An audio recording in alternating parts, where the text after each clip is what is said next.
Good morning, Ms. Dobbin. Good morning. This is the second preliminary hearing for Module 8, the impact of the COVID-19 pandemic on children and young people.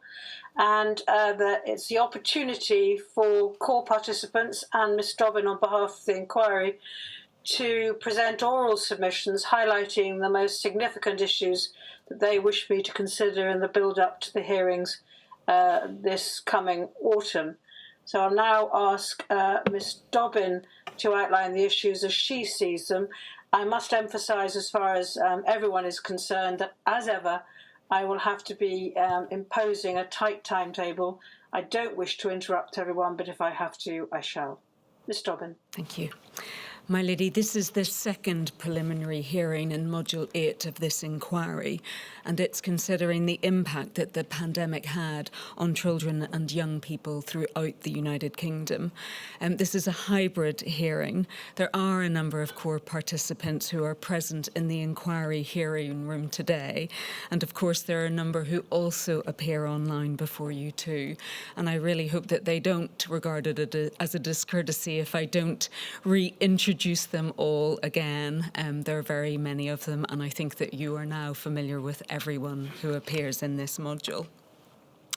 My Lady, this is an important hearing for reasons that I will set out in the course of this submission. But before I make it, I wanted to acknowledge the contributions that all core participants have made in terms of the preparation for this hearing and in relation to those issues which fall for discussion today. And on behalf of the whole Module 8 team, we really are grateful for the assistance which they have given. And my Lady, as we noted at the last hearing, what really unites core participants in this module is their shared dedication to children and to improving children's lives. Each of them brings a different and important perspective to the module, and we know that each is dedicated to ensuring that this module is as effective as it can be. And part of ensuring that it's effective involves, at this point, narrowing down and honing those issues that will be explored in oral evidence. The observation that an inquest or an inquiry is like a funnel, wide at its outset and progressively distilling the issues may be trite, and I apologise for making it, but it is accurate. It does require the inquiry to identify the issues that would warrant greater scrutiny in an oral hearing. And those witnesses who ought to appear at a hearing as well, whether it be for reasons of fairness to them or, for example, because there are contested issues of fact that need to be resolved. The Module 8 team wanted to be candid with its core participants about how it would seek to achieve an effective hearing. And to that end, we circulated a provisional list of issues to core participants, and a note which attempted to set out the approach that was being taken in advance of this hearing. And again, I'm really grateful on behalf of the inquiry for the constructive engagement that we received in response to that list and to the issues, and particularly as the investigation narrows and preparation really does begin in earnest for the oral hearings in the autumn. And as you will expect, my Lady, core participants have different views, contingent upon the interests and the perspectives that they bring to bear on this inquiry. And I know that some will address you further on that today. But before they do, and in light of some of the submissions that have been made, I wanted on behalf of the inquiry to lay out some of the landscape and to reiterate some of the points about the sheer scale of Module 8's work. It was recognised by the inquiry at the outset of Module 8 that the decisions made principally to close schools, that is, those decisions to close schools to most children in March 2020 and from December 2020 to January 2021, and to lockdown, upended most children's lives. and that there was, therefore, that need to consider the broad impacts that the pandemic may have had across the population of children in the United Kingdom. So, for example, having regard to education and to mental health. But it was also recognised that there were children for whom there would be disproportionate impacts, or impacts of the pandemic that compounded existing difficulties in their lives. And it was obviously important that this inquiry, consistent with the approach that it's taken to disparities throughout all of its work, investigated the position of these children too, and of course in respect of all children, to identify what lessons could be learned to better protect them in the event of a future pandemic. And of course, as you've observed many times, my lady, that is part of the core mission of this inquiry. So in other words, that Module 8's work must involve examination of the broad impacts on children and the specific impacts on some of the most vulnerable children in society. Now, as part of that work, Module 8 commissioned the Children and Young People's Voices report. Under the rubric of that research, 600 interviews were conducted with children and young people who were between the age of 5 and 18 years during the pandemic. 300 interviews were undertaken with a sample of children broadly reflective of the UK population, and 300 interviews were with a targeted sample of specific groups whom there was evidence to suggest were especially negatively impacted by the pandemic. That report will be disclosed to core participants over the summer and in good time before the start of the Module 8 hearing. So that's research in respect of evidence gathering and Rule 9 requests. Requests for statements have been sent to government departments, organisations and individuals across the United Kingdom about the range of impacts which the pandemic has had. And this includes on specific groups of children, on children's development, education, attainment, in respect of their exposure to specific harms, on their health, on their mental health and well-being. Since the last update note provided by the Module 8 team to core participants, we've sent a number of further Rule 9 requests. These include, so this isn't the full list, but again, it's just to give core participants some idea of those whom we expect evidence from. It includes Mr. Jonathan Slater, the former Permanent Secretary to the Department of Education, Miss Victoria Aitkins, former Home Office Minister with responsibility for safeguarding, Miss Leila Moran, Member of Parliament, Professor Charlotte Watts, who was a former member of the Children's Task and Finish Group, Miss Kirsty Williams, who was the former Minister of Education in Wales, Mr Vaughan Gething, the former Minister for Health and Social Care in Wales, Mr John Swinney, who had a number of positions but who is currently the First Minister of Scotland, Miss Mary Todd, the former Minister for Children and Young People for Scotland, Miss Michelle Donnellan, who was the former Universities Ministers in the UK Government, Miss Gillian Keegan, who was the former Minister for Apprentices and Skills, and Mr Richard Lockhead, the former Scottish Minister for Further and Higher Education too. So, my lady, again, it just gives you some idea of the range of witnesses to whom the module has gone. Core participants will get the usual update, which will set out all of those other witnesses who have been approached in the forthcoming July update. My lady, the point is this. That brings the total number of requests for witness statements in Module 8 to 306. That is the most of any module in this inquiry, and that's despite the fact that a number of modules were longer than this one.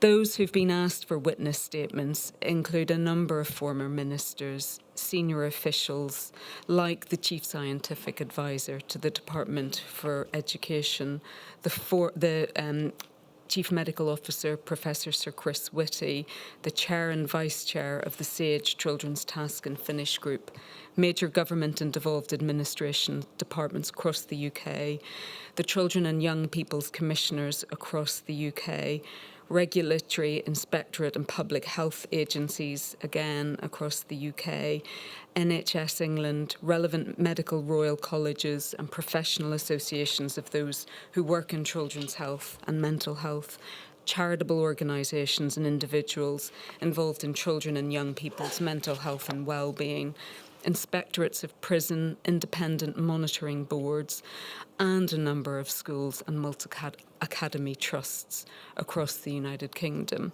And of course, a number of the core participants in Module 8 have a deep vein of experience in the issues that are before Module 8 and have also been asked to provide statements.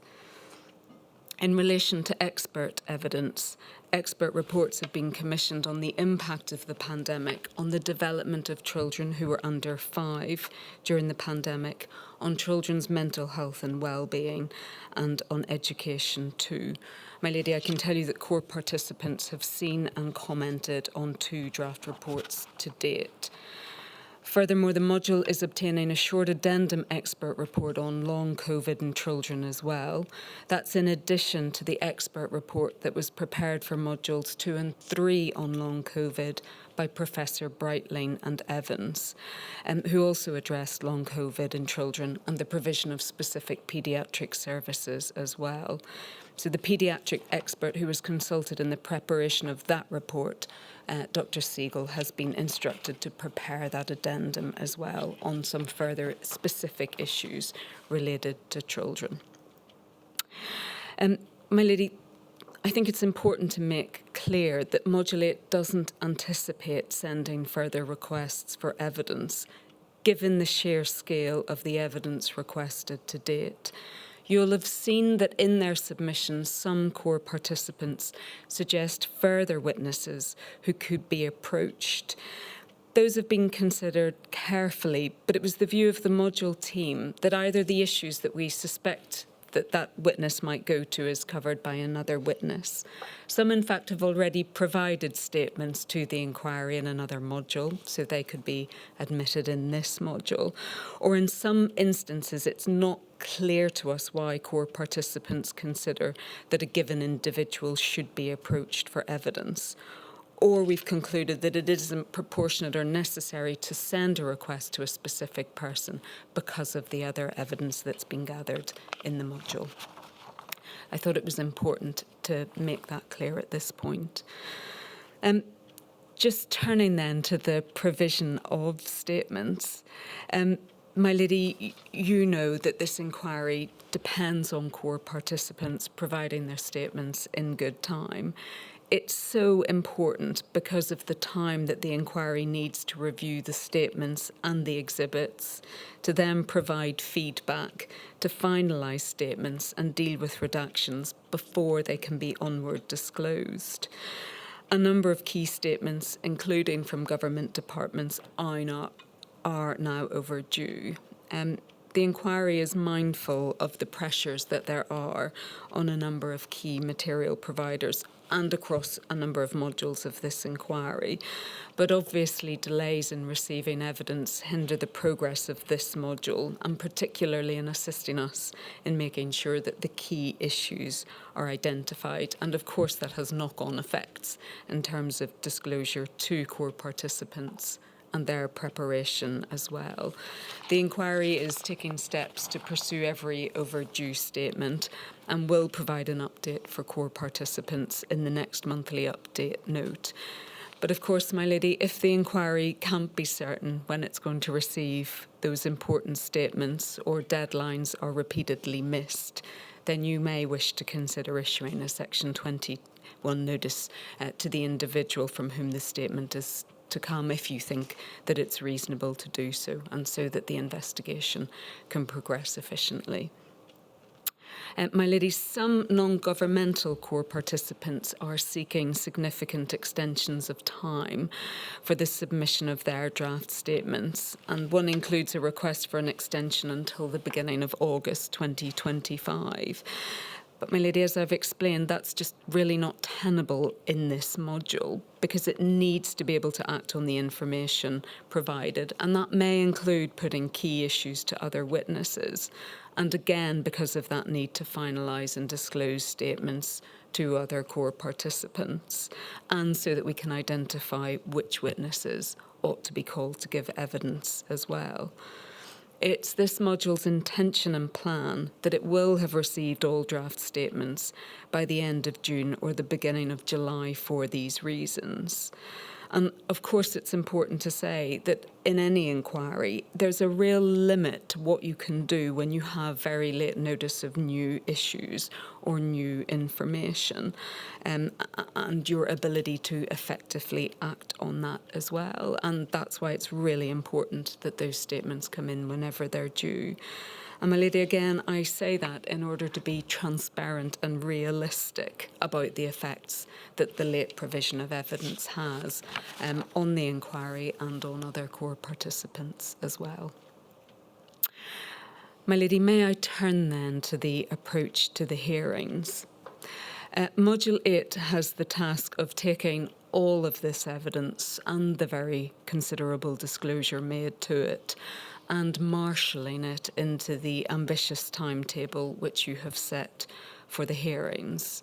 That undoubtedly requires that we take a disciplined approach to a hearing that will need to accommodate consideration of decision-making at the highest levels, the implementation of decisions, the broad impacts, the disproportionate impacts, and also look to the future and to recommendations too.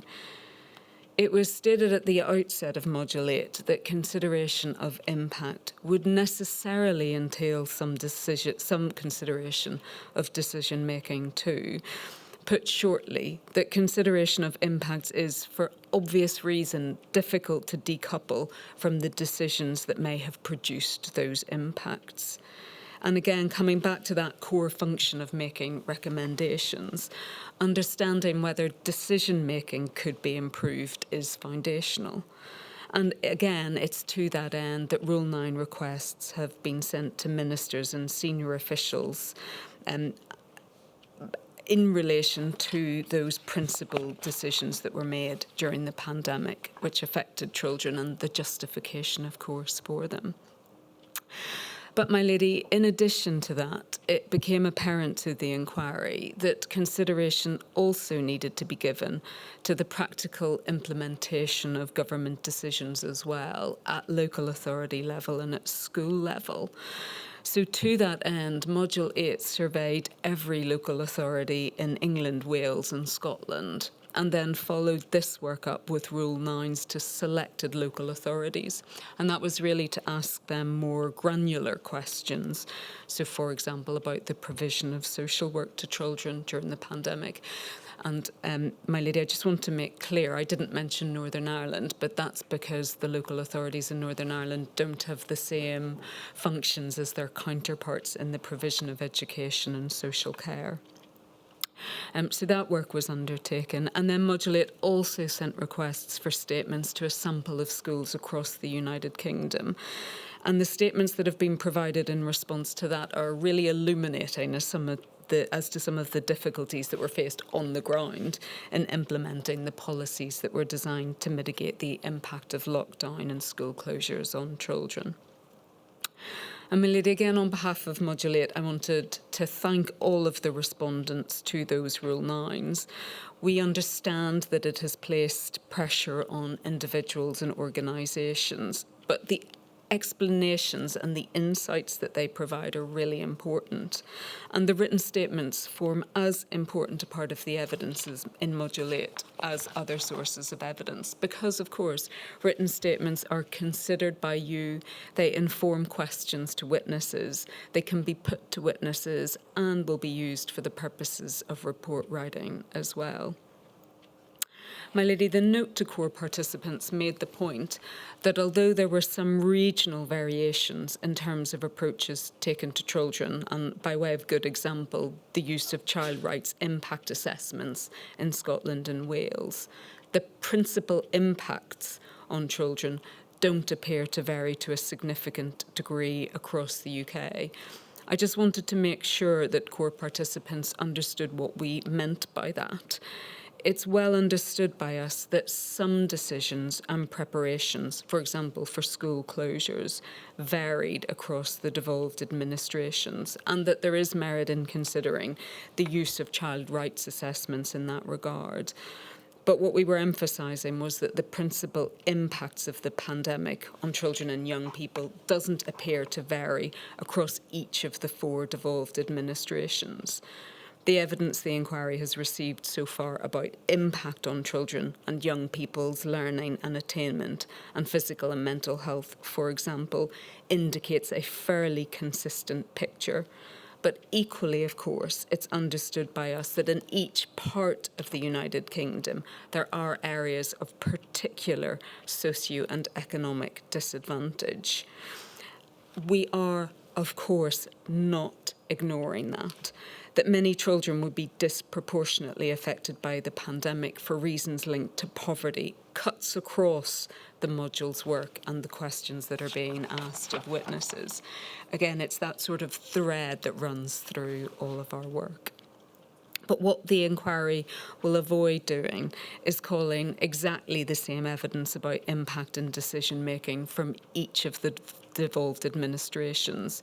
And it won't seek to forensically compare every decision that was made affecting children in each of the 4 nations, because that would consume very considerable time in the hearings, but not advance the inquiry's understanding of impacts on children. And again, I emphasise that there will be this very considerable body of written evidence upon which to draw.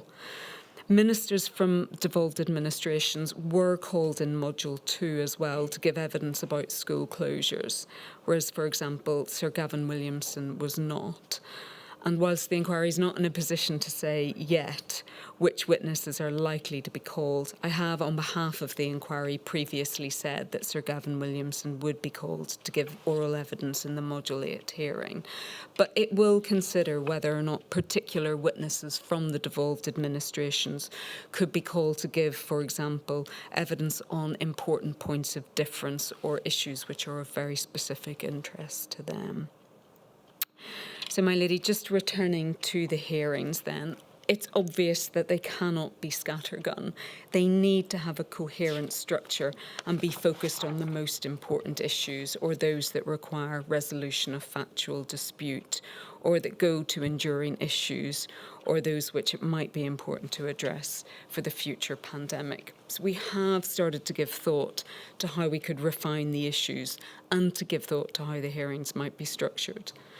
At present, and this is very much, and I really want to emphasise it, initial thinking, Module 8 has considered calling evidence that's organised around the following topics. So looking at initial evidence about impact of the pandemic on children and young people, considering key decisions taken by ministers and senior officials which affected children at the key junctures during the pandemic, then looking at the implementation or the monitoring of impact of those decisions at the time. So that's when you might have evidence from the school sector or from local authority, children's services, regulators, inspectorates, or in relation to crime, policing and justice. And I really do want to say these are just indications. And then separate to that, experts and factual witnesses who can speak to the impacts, some of which may be ongoing impacts, and who might also be able to focus then on what's been learnt from the pandemic. But my lady, can I make 3 immediate observations about that?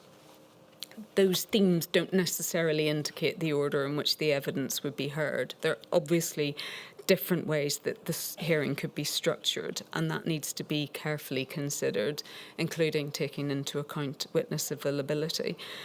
Second, it will be obvious that there are a number of witnesses whose evidence would straddle all of those considerations, so decision-making, implementation and impact.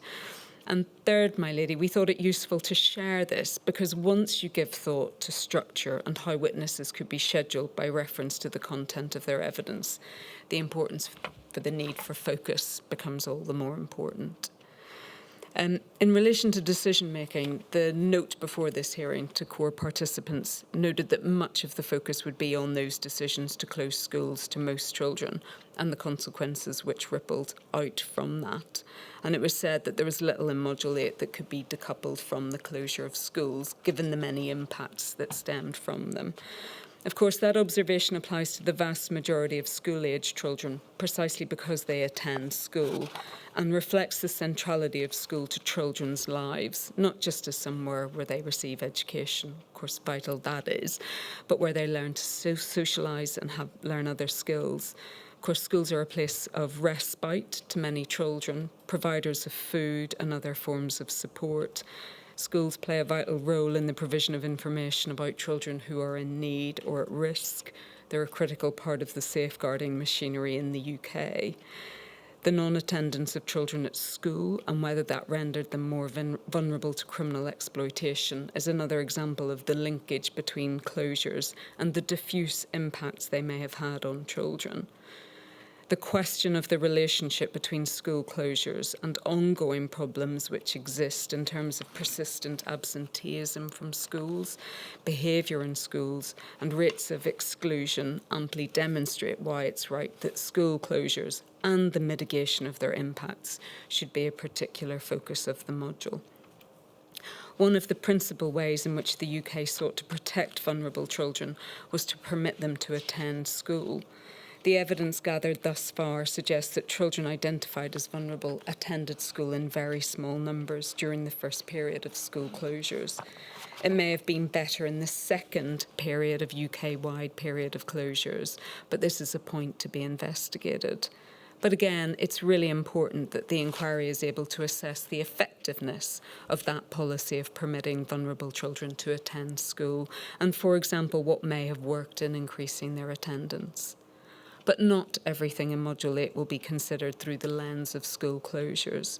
For example, the Children and Young People's Voices report, which, as I've said, will be disclosed in good time to core participants, highlights the importance of family dynamics during the pandemic as a factor in how children felt.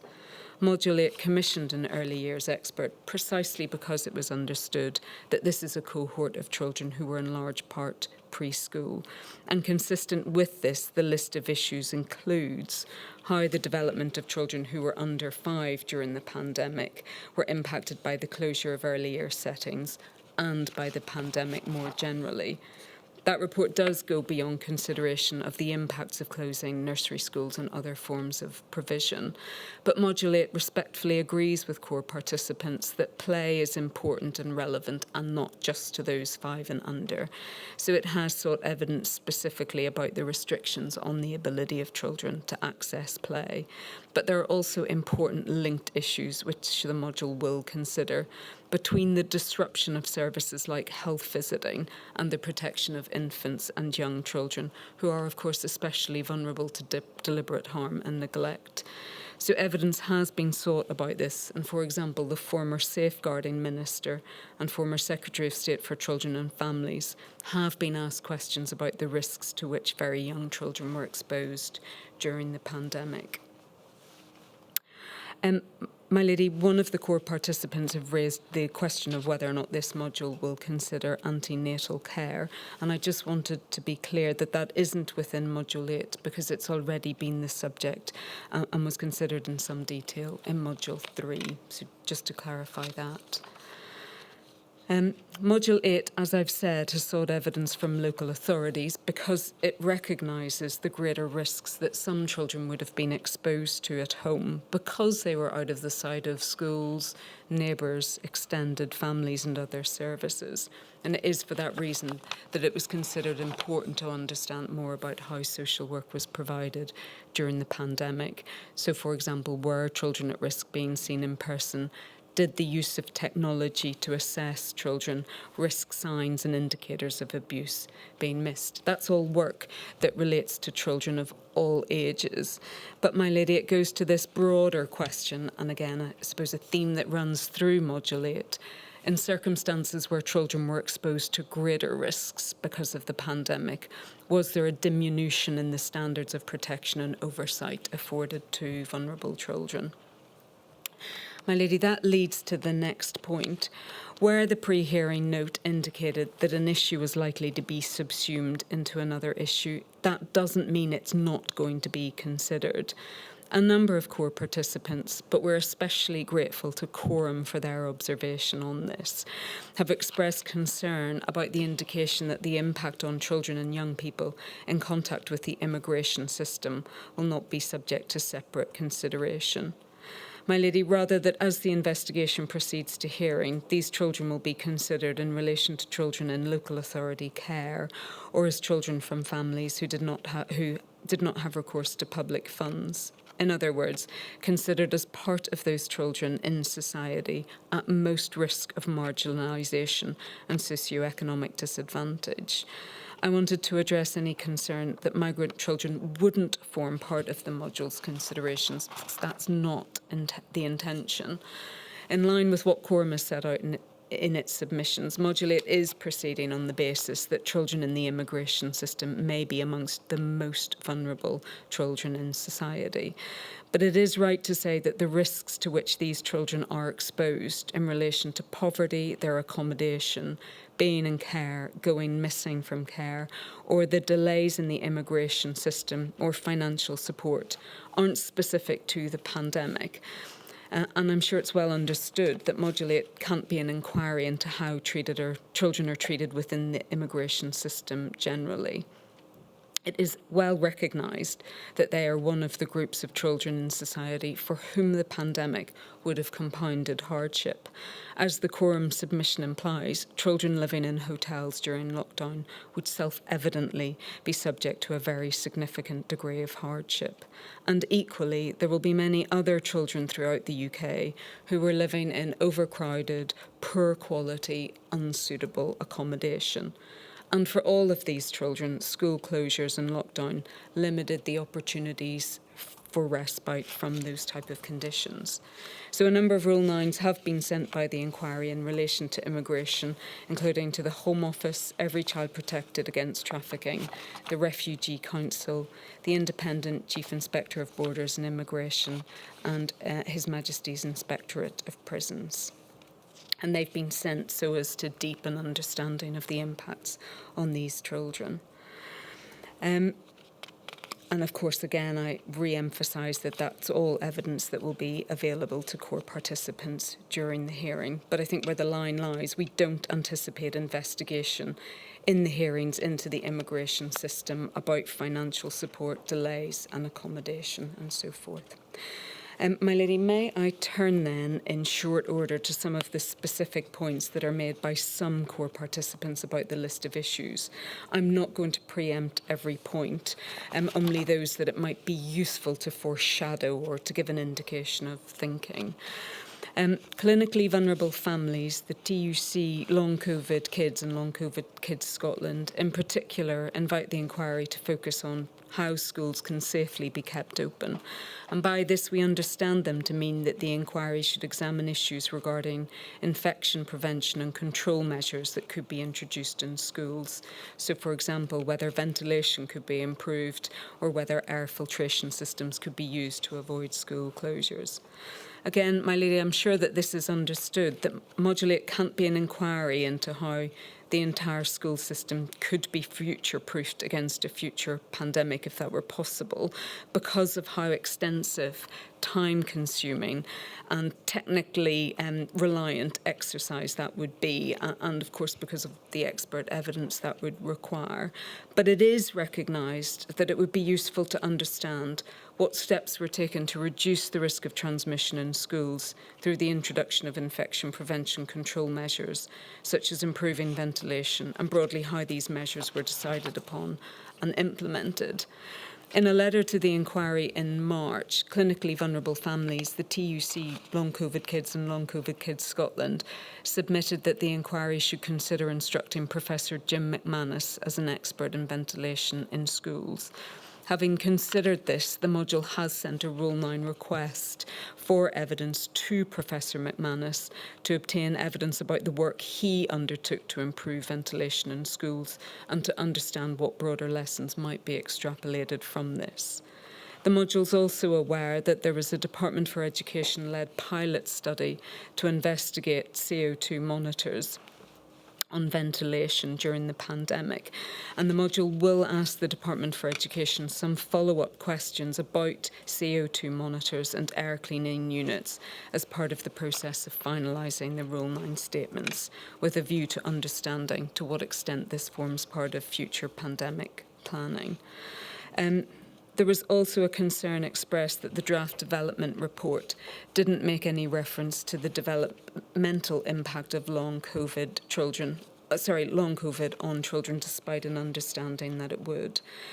My lady, as you know, this report is concerned with children aged 5 and under. The experts have been asked whether they're aware of developmental impacts of long COVID in children in this age group. But again, as I've already mentioned, it is intended that an addendum report from Dr. Terry Siegel will be provided. My lady, the children's rights organisations have set out some 16 issues which they invited you to add to the list of issues. I will try to deal with those in very short order, simply because it appears to us that they go to points of detail within the existing list of issues, or issues which the module has gathered evidence about and which it might help to explain. My lady, in relation to babies and antenatal care, I've explained the position in relation to antenatal care. As you're aware, that child development report has been circulated to core participants. One of the focuses, and it is a point that will be investigated in Module 8, is in relation to health visiting and the changes that were made to health visiting in relation to this group of children. And again, that's because of the potentially serious ramifications of removing this sort of support to families during a pandemic. In relation to children's interactions with the criminal justice system and policing, evidence has been sought from the National Police Chiefs Council and the College of Policing about the arrest and detention of children, including the treatment of children and young people in police custody. The modules ask questions about court services across the UK to ascertain what's known about the operation of the court system in relation to children. But I did just want to emphasise again, and this was said at the last hearing, that the conditions of detention in the youth custody estate during the pandemic are of real concern, and that there were delays so that children stayed in custody longer is of concern in considerable part because of these conditions, and that is a reason why that has a particular focus in this module. The children's rights organisations are concerned about the focus on education as set out on the list of issues as opposed to the other services offered by schools. But my lady, as I hope I have made clear, one of the reasons why the closure of schools to most children is a focus is precisely because of all of the other forms of support that schools offer to children, and which is why we've gone, for example, to schools to understand how they sought to fill some of those gaps during the pandemic.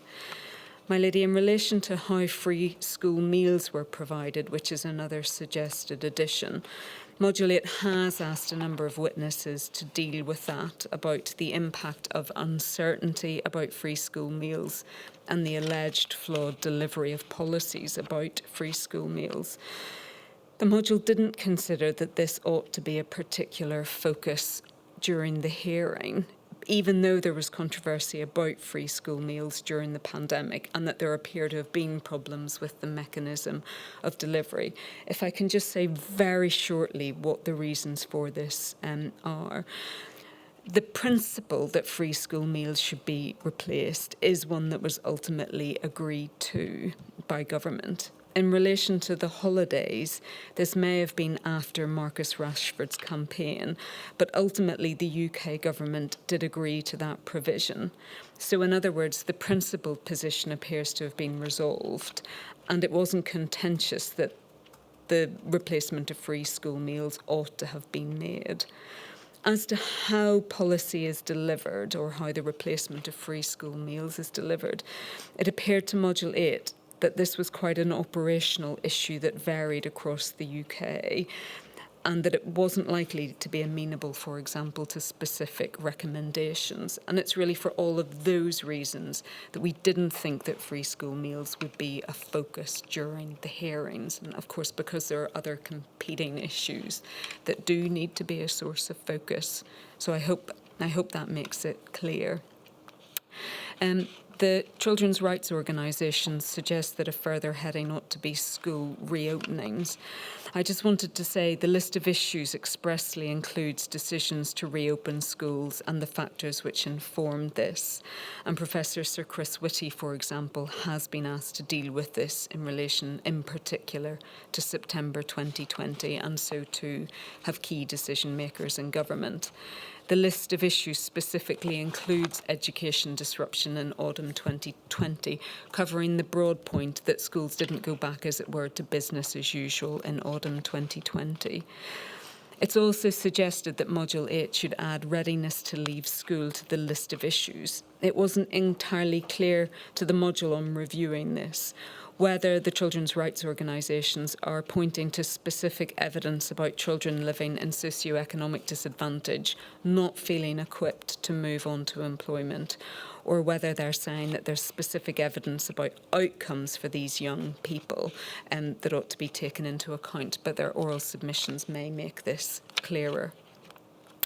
In relation to school exclusions, the module is aware that Just for Kids law issued pre-action protocol letters about this during the pandemic, and that the Department for Education amended regulations in relation to exclusions to address those concerns. Module 8 is considering the issue of school exclusions within the impacts of education because of the trends that have been seen since the pandemic. The suggestion is made that there should be specific reference to inequalities such as race or racial disparities or socio-economic disadvantage. But again, my lady, I think all I can do is emphasise once more that consideration of those children for whom the pandemic compounded disadvantage that they were already subject to has permeated our entire approach. I think that links to the next point, that the inquiry should further consider how the pandemic affected the living standards and quality of life faced by children during the pandemic. My lady, in respect of that, we have sought evidence as to how the pandemic impacted upon child poverty rates and why, for example, the pandemic may have caused greater financial hardship to families, aside looking at their income. So in other words, what were the particular characteristics or things about the pandemic that added to existing financial pressures on family. And again, we see that as part of the broader picture of the impacts of school closures and lockdowns upon socioeconomically disadvantaged children as well. So again, really important issues about digital inequality, a lack of access to resources, and the important evidence or suggestion that disadvantaged children fell further behind as a result of the pandemic as compared to others. And my lady, as you will readily anticipate, a number of witnesses have been asked to address those issues. But I think what's beyond the module, for example, is to consider levels of financial support or policy decisions about, for example, universal credit. In terms of online harms, it's just to confirm that the term exploitation in the list of issues encompasses criminal exploitation as well. Mental health does include the health of children who were receiving inpatient care as well. There was expert evidence about that in Module 3, which will also be disclosed in this module. It's our submission that it wouldn't be proportionate or enlightening for you to consider or hear evidence about all of the rules on inter-household mixing, which is another issue raised by the children's rights organisations. But rather, my lady, you may wish to consider looking at this, for example, through the lens of whether or not using children's rights impacts assessments makes a difference. So taking those quite detailed, broad areas and looking at them rather through that sort of lens. The suggestion is also made, and made by Article 39 as well, that Module 8 should consider issues by reference to those rights within the UN Convention.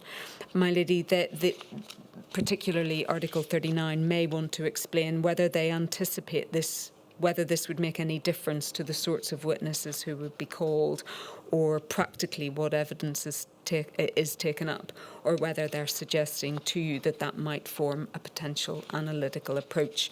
They may want to say something about that in their oral submissions.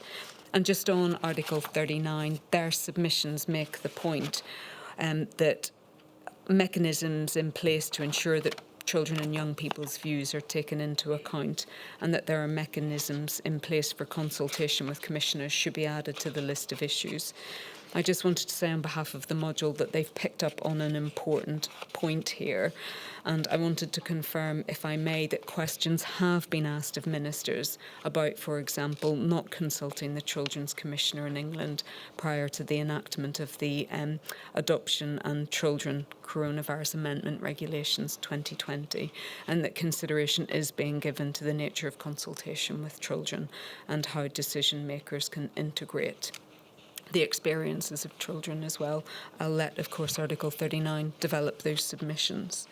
The Disabled People's Organisation also raised a specific issue about the modification of the duties on local authorities and healthcare bodies to secure provision for those children with education, health and care plans.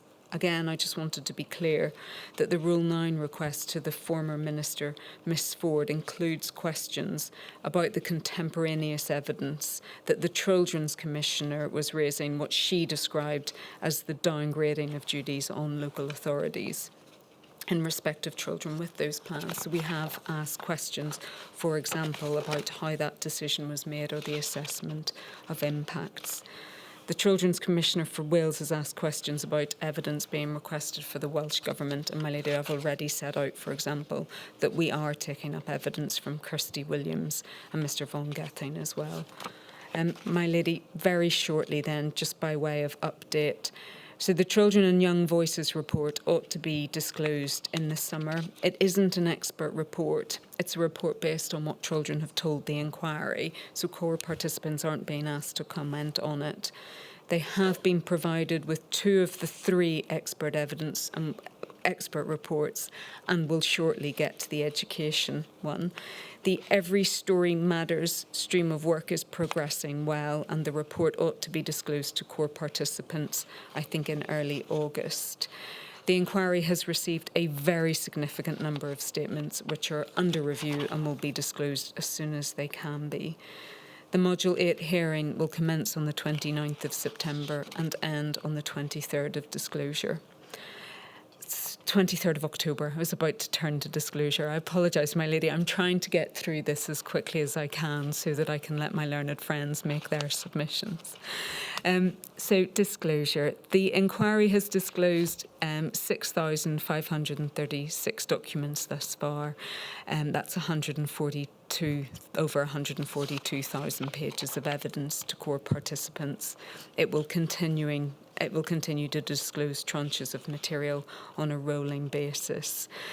We have a really ambitious target of disclosing the bulk of material in the inquiry's possession and provided to us in the next few weeks by the 4th of August. But we will prioritise the disclosure of key witness statements and exhibits.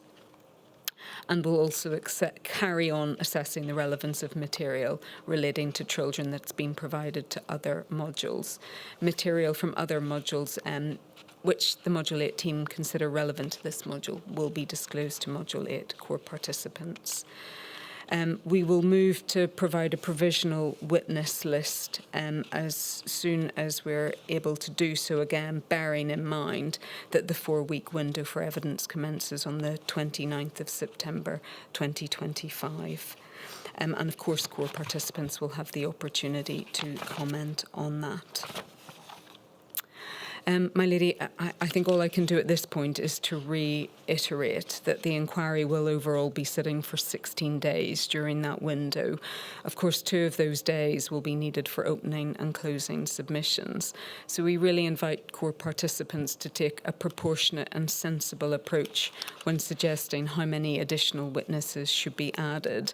And that if they do suggest adding additional witnesses, that they must indicate which witnesses they think could be removed from the list for obvious reason, it isn't very helpful to suggest to us 10 or 15 witnesses who should be called without identifying others who they could replace or whose evidence isn't necessary. My lady, I really apologise for rattling through this rather inelegantly, but it is really important that you hear from the core participants, and I really did want to just finish by thanking them for their help and their support. We really do have a common purpose with each other in wanting to deepen understanding of children and young people's lives during the pandemic. It continues to matter very much, and I wanted to reiterate again on behalf of everyone how much we're looking forward to working with all of them constructively and collegiately. Thank you. Thank you very much, Ms. Dobbin, and it definitely wasn't inelegant. Thank you very much for your help. Right, Mr. Broach, I think you're going next. My lady, yes, grateful. I appear for the children's rights organisations with Ms. Twite. My lady, the children's rights organisations, as you know, are 5 leading organisations in the field, committed to championing children's rights and addressing inequalities and structural discrimination, as well as working directly with children and young people. The CROs, as we're known, remain grateful for the grant of core participant status in this key module for children. We welcome the range of other core participants who have interest and expertise in children's rights, noting in particular that of our fellow NGOs, Article 39 and Quorum. We're grateful for the open and inclusive approach taken by the Module 8 team in working with core participants, both today and generally, and in particular for the careful consideration that has plainly been given by the Module 8 team to our suggestions for amendments to the list of issues. The CRO has made written and oral submissions to the first preliminary hearing and have again provided written submissions for this hearing.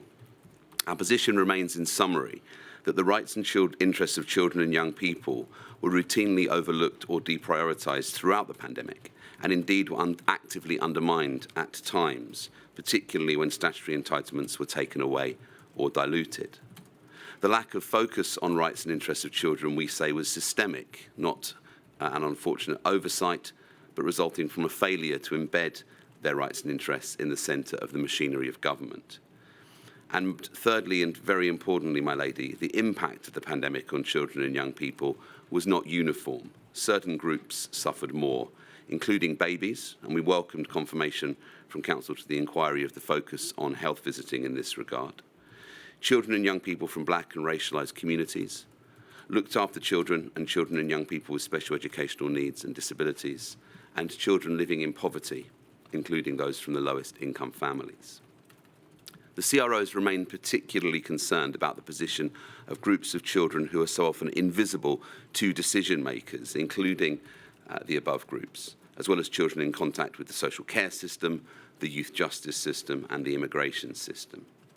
And your ladyship is aware that the context in which the pandemic occurred in the UK was not merely inadequate pandemic resilience and preparedness, as your ladyship and the inquiry found in Module 1, but also high levels of inequality and child poverty across the UK, but particularly concentrated in certain areas.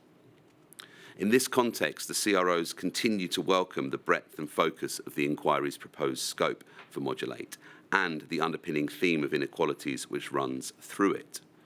We continue to urge the inquiry to maintain the focus on children's rights throughout the module, rather than focusing on the institutions which exist to serve children.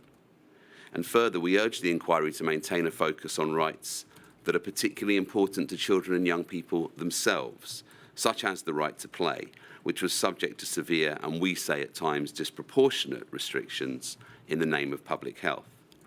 We welcome the specific recognition of the importance of play across the lifespan of children by Council to the inquiry in opening. Questions of the management and approach to Module 8 posed by the inquiry are addressed in our written submissions. We briefly supplement those, if I may, my lady, as follows. On the scope of Module 8, the CROs remain concerned to ensure that the inquiry's focus ranges significantly beyond the issue of school closures or restrictions. And although obviously important, our position is that whether schools were open or closed was not the sole determining factor, or even necessarily the most important factor, in relation to outcomes for children and young people during the pandemic. Many of the most vulnerable children were not in school or able to access school at the start of the pandemic. And so, for example, we continue to say, as we did in our written submissions to your ladyship on the first preliminary hearing, the Module 8 must scrutinise the brutal conditions for children in prison during the pandemic, the treatment of children in police custody, the increased criminalisation of children resulting from policing of lockdown rules, particularly those from black and other racialised groups, and the impact on children and young people who were not taken into custody but had other contact with the police during the pandemic. Furthermore, some aspects of the general impact on the justice system more broadly, such as delays to cases being heard, had a disproportionate impact on children, and none of this is directly linked to decision-making on school closure. Again, we strongly welcome the recognition of the importance of these issues in Counsel to the Inquiry's opening statement. In relation to schools, the CROs agree with other core participants as to the fact that the inquiry should be considering not just whether schools closed or opened appropriately, but the adequacy of the efforts to make them safe enough to remain open or to reopen more quickly, and the adequacy of the efforts to mitigate the effects of school closures on children and young people. We also urge the inquiry to look at what efforts were made to ensure that those children most at risk, who were allowed in principle to continue to attend school, were supported and enabled actually to do so. Again, we welcome the recognition, in particular, of that last point in the opening submissions by Counsel to the Inquiry, and the steps taken by the Module 8 team in relation to those issues generally by way of evidence gathering.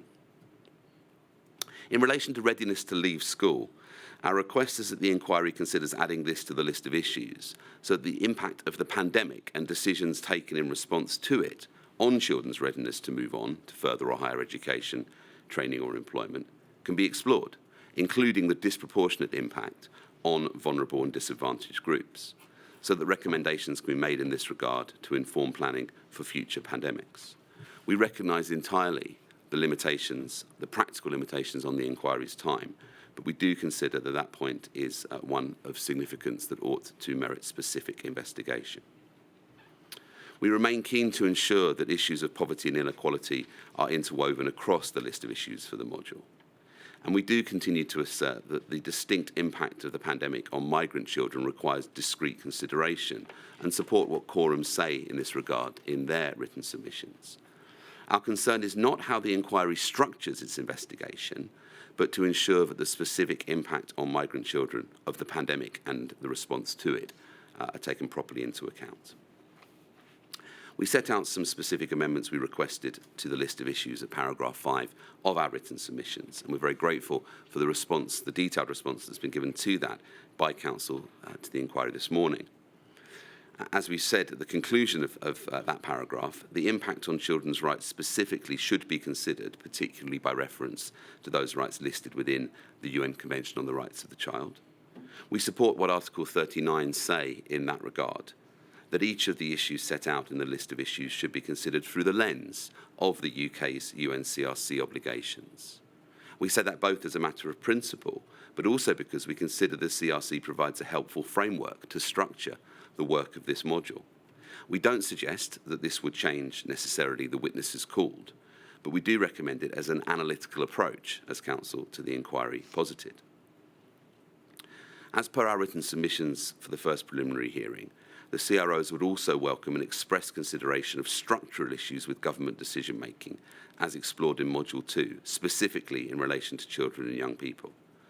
This could include whether children were involved or consulted in decision-making which affected them, how advice about children was considered by decision-makers, whose role it was to consider issues impacting children during the pandemic, whether children's rights impact assessments were completed and any negative consequences identified if they were not, the information that was provided to children about pandemic rules and regulations and whether this was clear and understood by them, and whether children should be immediately recognised as a specific vulnerable group in any future pandemic. And in that regard, we support the proposed amendment to Issue 2 suggested by Article 39 in its written submissions for this hearing. On the question of consideration of children across the different parts of the UK, We do emphasise that the pandemic impacted children in the different UK nations differently because of significant variation in the response from government and the extent to which that response considered and respected children's rights. We give the example that in Scotland, the Scottish Government took the decision to exempt children under the age of 12 from the social distancing measures and later exempted all children. And we continue to say that these geographical variances need to be an important part of the inquiry's focus, because the impact on children and young people was both from the pandemic itself, but perhaps more importantly from the governmental response, which varied significantly, as counsel to the inquiry noted. And so we welcome counsel to the inquiry's earlier submissions about the disproportionate impact based on characteristics such as poverty, but the headline variances in responses across the UK nations, we say, do need to be taken into account to a significant extent. As to children's voices and the Children and Young People's Voices report, we agree with the submission made by Article 39 in writing as to the need to consider whether children and the Children's Commissioners were consulted when relevant decisions were being made. We were very pleased to hear from counsel to the inquiry this morning that consultation with the Children's Commissioner for England has been specifically raised with ministers.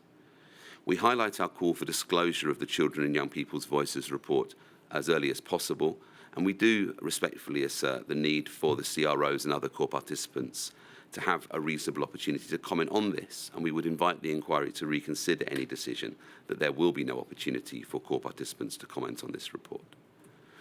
We also repeat our submission in writing that children who wish to do so ought to be able to speak for themselves in the impact videos prepared during this module.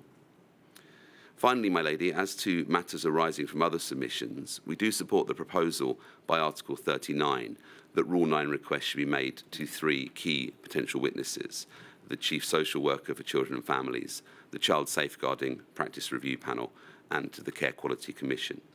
We heard what counsel to the inquiry said in this regard, and we do understand and recognise the practical limitations. But we agree with Article 39 that these witnesses have important evidence to provide to this module. I would invite reconsideration of whether Rule 9 requests could be made to them. Finally, by way of a procedural point, we have asked for consideration of whether a third preliminary hearing may be possible. If it is not, then we would welcome the provision of indicative dates for future further key steps, in particular a more precise date for the provision of the Voices report. My lady, the CROs continue to look forward to assisting your ladyship and the Module 8 team to ensure that the module is as effective as possible in achieving what counsel to the inquiry referred to as our common purpose. My lady, unless I can assist further, those are the submissions for the children's rights organisations. You've been extremely helpful, Mr. Birch. Thank you very much indeed. And as you know, but just to reassure those whom you represent, I shall, of course, be considering with great care everything that you put in your written submissions. Thank you very much indeed. Much obliged, my lady. Ms. King, I think you're going next. No, can't hear you. Apologies. Thank you, my lady. Quorum remains grateful for the opportunity to contribute to the work of the inquiry. Quorum has provided what it hopes is a comprehensive response to the request for the Rule 9 statement for this module, authored by Dr. Carol Homden, CBE, the Chief Executive of the Quorum Group, who is willing to give evidence to the inquiry orally if called upon to do so. I'm also grateful for the acknowledgement from counsel to the inquiry in respect of Quorum submissions in relation to what it considers to be a very important area for the inquiry to consider.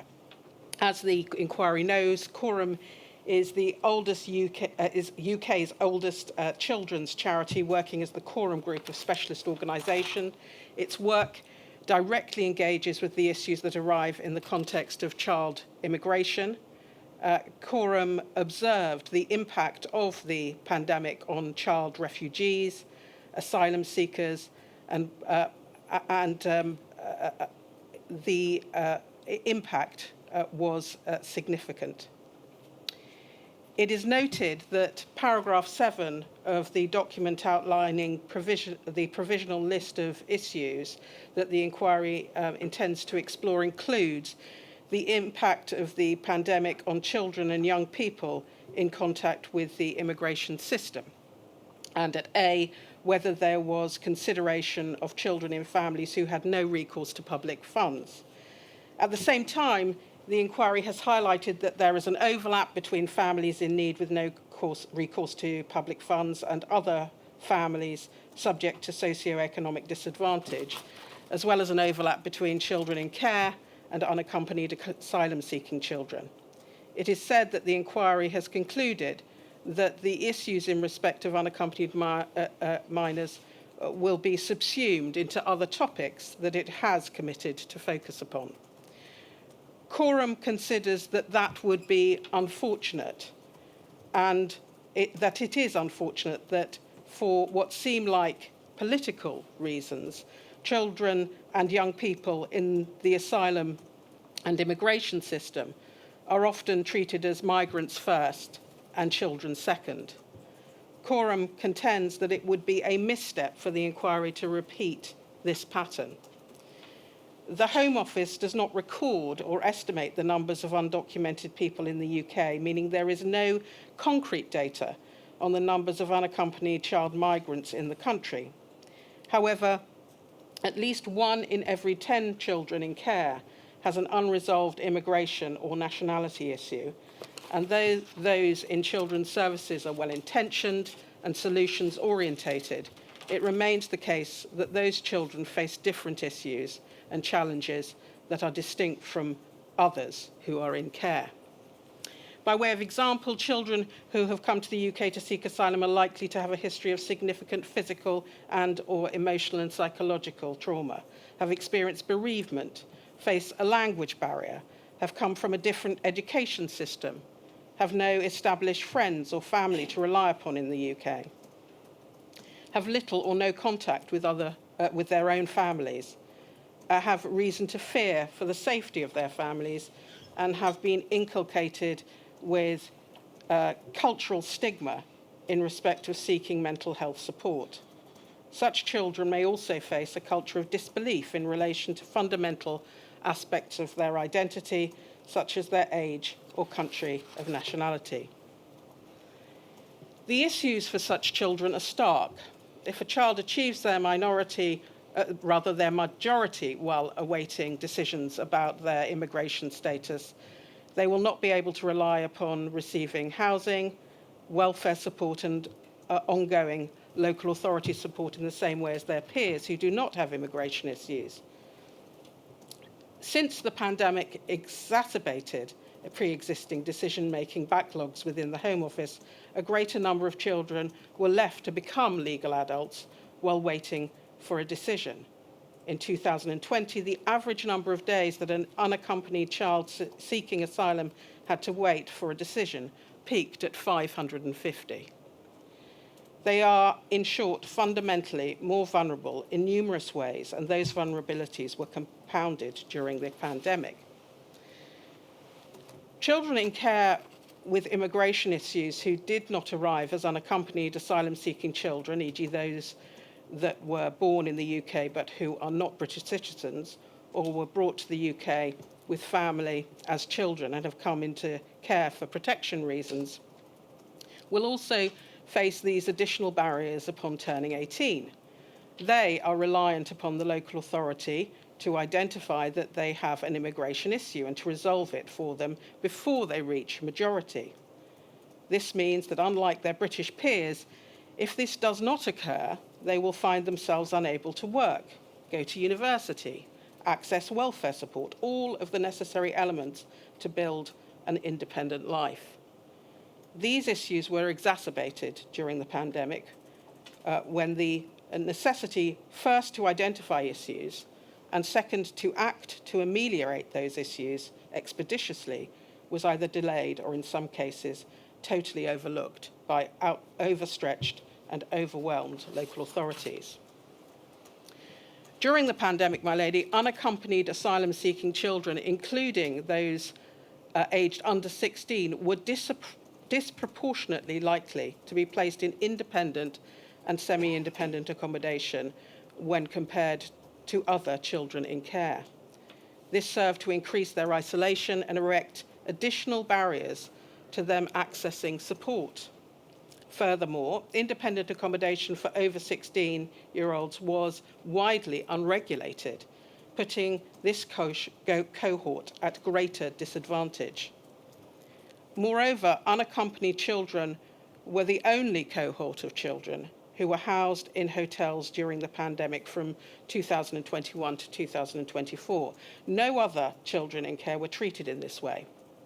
That meant that lone children as young as 12 were placed in hotels, in some cases for several months, further isolating them at a time when normal socialization was not possible, putting them at increased risk of trafficking and exploitation, in addition to the impact upon their well-being and mental health.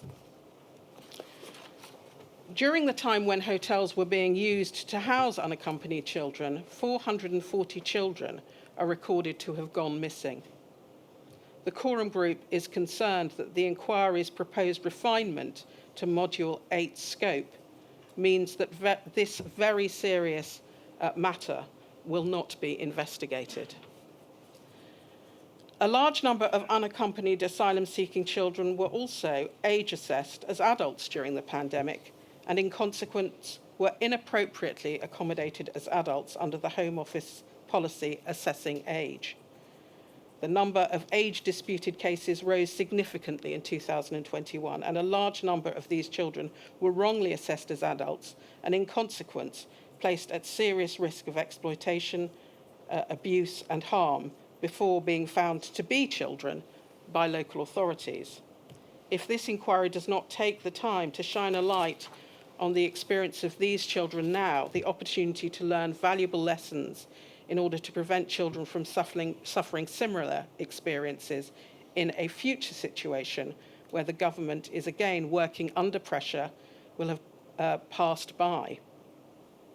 Unfortunately, that would be entirely reflective of the marginalised and subordinate position in which they were placed during the pandemic itself.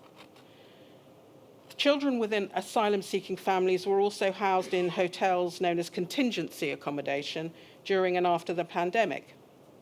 In September 2021, there were around 1,425 family groups housed in contingency accommodation, which had risen to 1,808 by December 2021.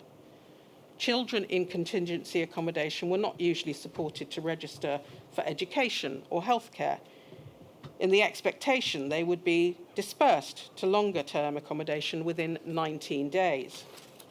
In reality, they could be waiting for far longer, in particular due to policies restricting the movement of people during the pandemic. Both families and unaccompanied children in hotels faced additional challenges, including a lack of Wi-Fi in some locations, lack of access to digital services to enable them to engage in online education, no designated space to learn where the whole family was living in one room, no space to play, and severe limitations on alternatives usually open to people such as libraries due to their lack of fixed addresses. Many of these children and young people had not been accepted into the care of any particular local authority, meaning they were denied access to the support that should have been provided. In summary, the experience of asylum-seeking and immigration-experienced children in care can be significantly different to those of British children in care, with little overlap in their experiences. The pandemic served to amplify and exacerbate the differences.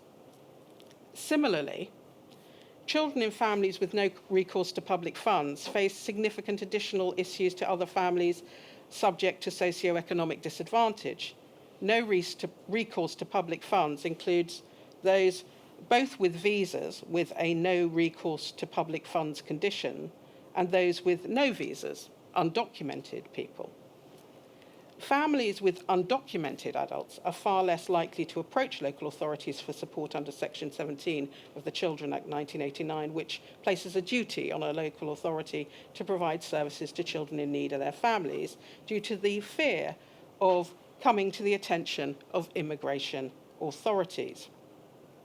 As will be understood, undocumented individuals do not have the right to work or to rent property or to hold a bank account, and as a result, members of families where this issue occurred can end up in deeply unsafe and or abusive living situations.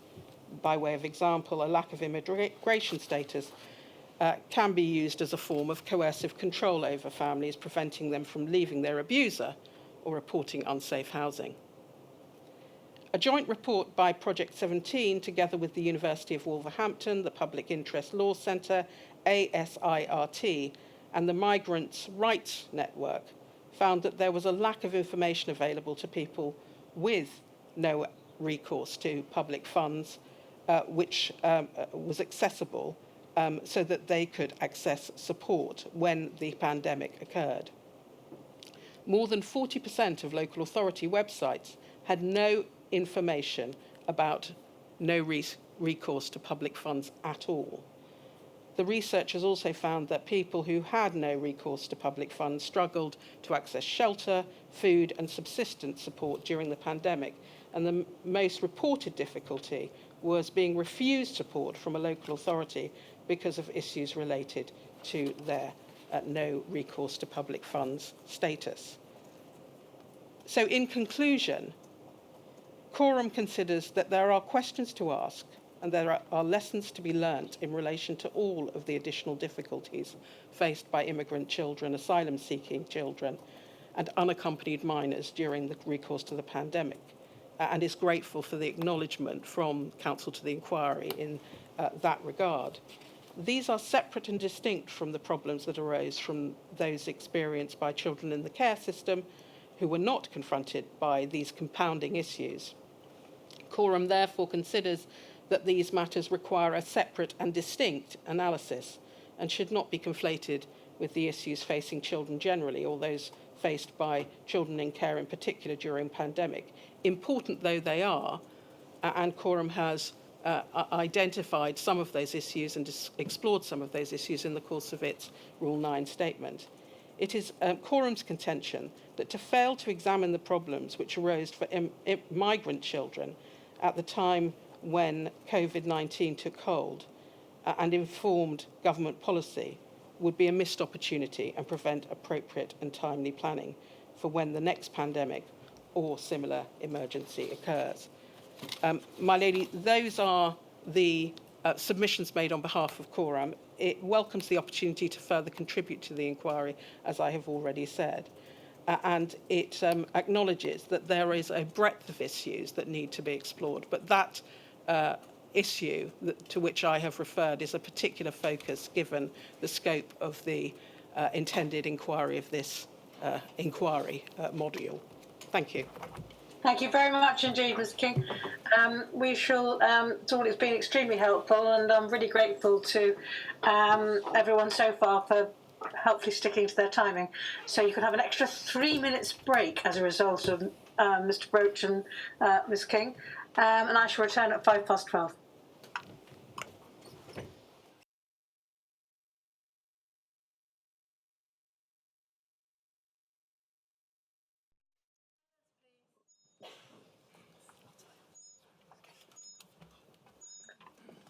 Ms. McCabe. My lady, yes, thank you. I appear with Mark Toomey on behalf of Article 39. We're instructed by Irwin Mitchell, solicitors, and I have Katie Wilkins in attendance with me today. Article 39 continues to seek to ensure that the inquiry considers the full impact of the pandemic on looked after children and young people and those living in state and privately run institutional settings. On behalf of Article 39, there are two topics I wish to address very briefly today. The first is Rule 9 requests, and the second is the list of issues. My lady, on Rule 9 requests, Article 39, of course, acknowledges the breadth of Rule 9 requests, which have already been made by the inquiry, and indeed the comments made by Ms. Dobbin this morning. Article 39 is grateful that 4 of the 7 public bodies that it previously suggested have now been issued with Rule 9 requests and looks forward to considering those statements once they've been disclosed. But notwithstanding the comments made by Council to the inquiry this morning, Article 39 renews its invitation for the inquiry to issue Rule 9 requests to the 3 remaining public bodies, which it initially suggested at the first preliminary hearing. My lady, first and most importantly in my submission, Article 39 invites the inquiry to issue a Rule 9 request to the Chief Social Worker for Children and Families. The inquiry is aware that during the pandemic, Article 39 brought an ultimately successful judicial review challenge against the UK government's introduction of secondary legislation that removed or reduced 65 safeguards for looked after children and others in contact with children's social care. Article 39 is very pleased to see that the relaxation of those statutory safeguards by the introduction of the Adoption and Children Coronavirus Amendment Regulations features on the list of issues and looks forward to assisting the inquiry with its investigation into that area of government decision-making during the pandemic. Article 39's draft Rule 9 statement sets out their understanding of the key role played by the Chief Social Worker for Children and Families during the selective consultation conducted by the Department of Education prior to the introduction of the amendment regulations. The draft statement from Article 39 also makes some critical observations of the Chief Social Worker. And it's in that context, my lady, that Article 39 invites the inquiry to issue a Rule 9 request to the Chief Social Worker so that her role during the pandemic, and in particular around the relaxation of statutory safeguards for children in contact with social care, can be better understood by the inquiry. My lady, secondly, Article 39 invites the inquiry to issue a Rule 9 request to the Child Safeguarding Practice Review Panel.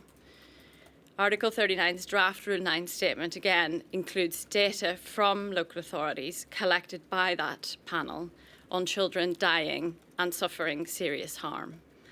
That data confirms that there were notable increases in children dying and suffering serious harm between 2020 and 2021.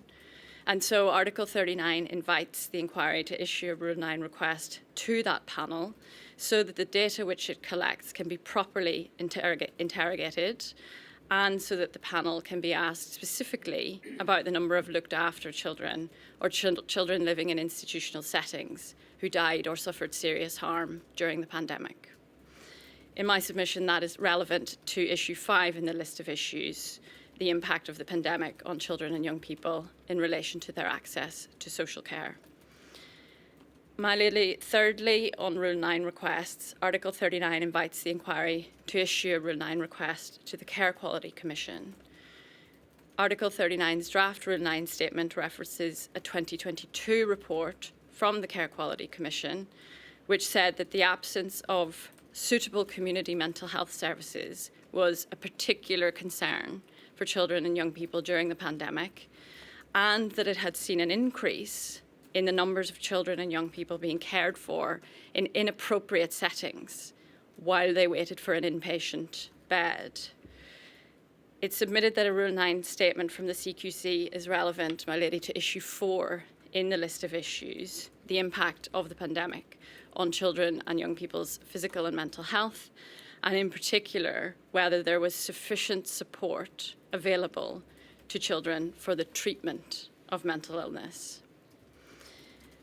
My lady, in respect of the list of issues, Article 39 is grateful for the detailed work undertaken by the inquiry in producing the list of issues, and Article 39 is particularly grateful that issue 5 is devoted to the impact of the pandemic on children in care and other children receiving support from social services. Article 39's overarching submission, which you've already heard this morning, is that each of the issues in the list of issues should be considered through the lens of the UK's UNCRC obligations. The UNCRC, as the inquiry is aware, is the most respected and comprehensive framework for children's well-being and development.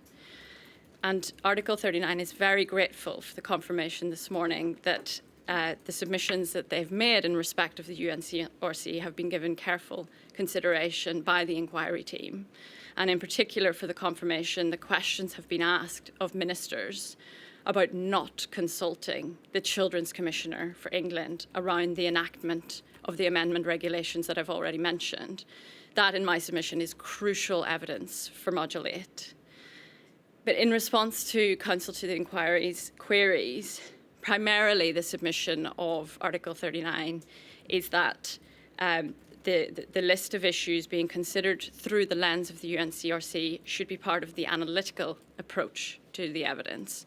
So in practical terms, the questions being asked of witnesses and the subsequent analysis of that evidence in the inquiry's report, that should all be done through the lens of children's UNCRC rights in Article 39 submission.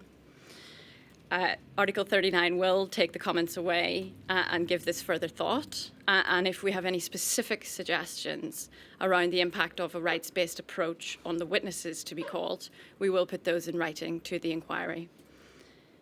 Finally, my lady, Article 39 is grateful for the confirmation this morning that unaccompanied minors living in hotels during lockdown will be considered in Module 8. That's an issue of key concern to Article 39. And they're also grateful that not everything in Module 8 will be considered through the lens of school closures. And Article 39 endorses the submissions made by the children's rights organisations in that regard. So, my lady, unless I can assist further, those are my brief submissions on behalf of Article 39. Very grateful, Ms. McCabe. Thank you very much for your help. Mr. Gardner.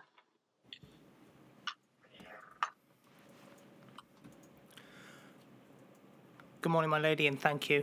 I appear on behalf of the Children's Commissioner for Wales, and the Commissioner thanks the inquiry for allocating her core participant status in this important module and the opportunity to make these submissions in the second preliminary hearing. The Commissioner considers and hopes that she and her office can assist the inquiry in understanding the impact and challenges brought by COVID-19 for children and young people in Wales, as well as the processes for assessing and mitigating such impact.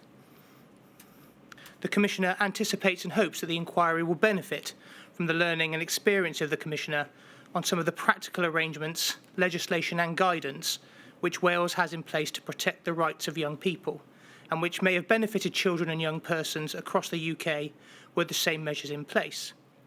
Equally, the inquiry will properly consider whether such arrangements, had they gone further or been followed more carefully, would have provided greater protections to children and young people and minimised the harm they experienced. Indeed, as highlighted in the submissions from the children's rights organisations, there were important variations in the approach between the nations. The Commissioner agrees with the CROs that it would be particularly useful to analyse the different approaches across the governments of the UK, and as follows, the inquiry should consider the impact of the different measures operating at the same time. Respectfully, as the children's rights organisations highlight, an England-centric approach must be avoided. And it is with this observation in mind, it is pleasing to hear that the CTI's submission this morning that there is merit in exploring this line of inquiry. The inquiry has already received written and oral opening and closing submissions from the Commissioner when it heard Module 2B in Cardiff. Much of the impact on children and young persons in Wales was discussed in those submissions, and those submissions were also summarised in writing and orally for the first preliminary hearing in this module. As such, the Commissioner does not repeat those points in this submission, which focuses only on matters arising from information and requests since the first preliminary hearing. My lady, the Commissioner's overall position is that she is grateful for the proposed list of issues, and she agrees that the list contains the points which she will propose the inquiry consider, and has no substantive amendments to that proposed list. The Commissioner has been a long-standing advocate of decision-making, such as it relates to children, being approached through the lens of the United Nations Convention on the Rights of the Child. And with that in mind, my lady, the Commissioner respectfully endorses the submission of a number of other core participants that when analysing decision-making, such as it relates to children and young persons, there should be a focus on, or consideration through, the lens of the UK's UNCRC obligations. My lady, The Commissioner does make one discrete observation with regards to the list of issues, and that is that the list includes at this point, at paragraph 3, capital A, Roman 8, the issue of the inequality of access to education within the home and the types of factors which affected this. For example, access to devices, to the internet, the availability of parental support, and conditions within the home. The Commissioner understands that the examples given are unlikely to be seen as an exhaustive list of examples, and on that basis the Commissioner would invite the inquiry, either by way of express insertion or an additional example, or at least by way of taking it forward as an issue under active consideration, for the inquiry to consider the inequality of access to education brought about by language. The Commissioner would suggest that this point raises its head in two ways. Firstly, during the periods of school closures, the Commissioner became conspicuously aware of the barriers to receiving an education at home for learners usually attending a Welsh medium school. Welsh is in Wales of equal status to English by virtue of Section 1 of the Welsh Language Wales Measure 2011. The Commissioner is aware of a number of Welsh medium learners who were required to, or felt they had no option but to switch to learning in English when schools closed due to parents not speaking Welsh or Welsh not being the language of their home environment. Further, there are fewer educational resources available online through the medium of Welsh, so families would have been solely dependent upon the provision from their school.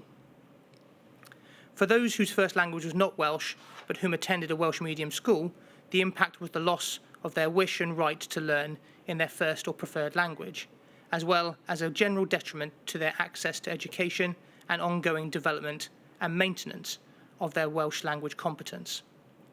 It has been reported to the Commissioner that the impact is that of a number of learners have continued their education in English after restrictions ended, as they had learnt in English for so long. This resulted in them having to choose between a step back in their education or the loss of education in Welsh and the cultural and future employment benefits of the same. Secondly, under the heading of language, during the pandemic, the Commissioner became conspicuously aware that children whose first language was not Welsh or English were also being more adversely impacted by the educational arrangements in place. As raised in Module 2B, and in the Commissioner's earlier submissions in this module, they experienced difficulties in following online lessons and faced a setback in language development. Further, in the foundation phase of returns to school,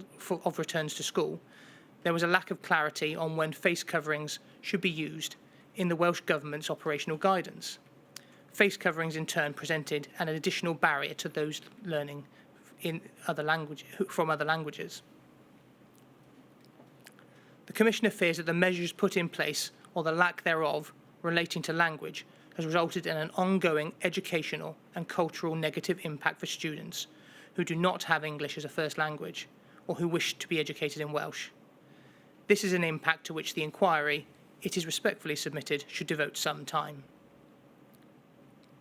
My Lady, on the issue of evidence, the Commissioner has considered the provisional list of issues and the list of persons and bodies to whom a Rule 9 request for evidence has been sent.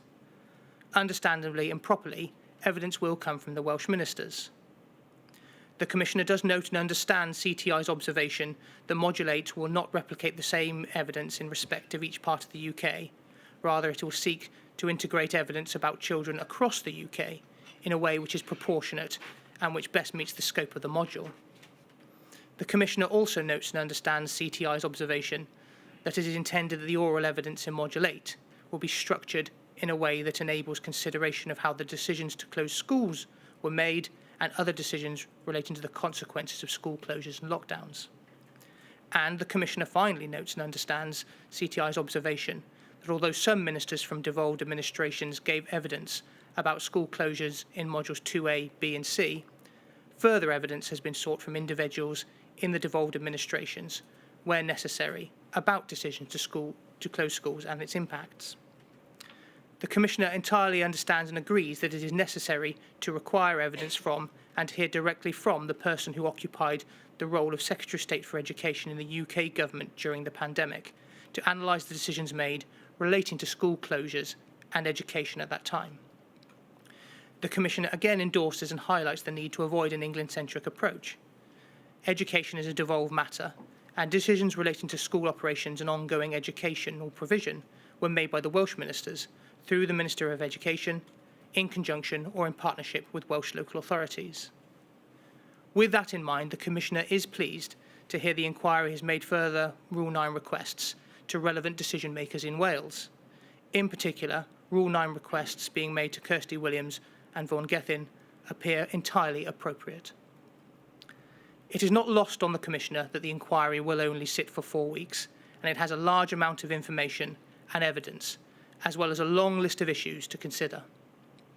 Accordingly, and inevitably, it must be focused and proportionate in the evidence it requires, and it will be even more focused in the oral evidence it will hear. The Commissioner simply asks the inquiry to pause and consider, once it has all its written evidence that it has requested, which decision makers it must hear from to ensure it properly scrutinises the decisions made, how those decisions differ across the UK, as well as the implementation of those decisions, the impact, and the ongoing monitoring of the impact of those decisions on children and young persons in all of the nations of the UK. The Commissioner considers it likely and hopes the inquiry will agree that some short oral evidence from decision makers in Wales who made relevant decisions at the time will be necessary.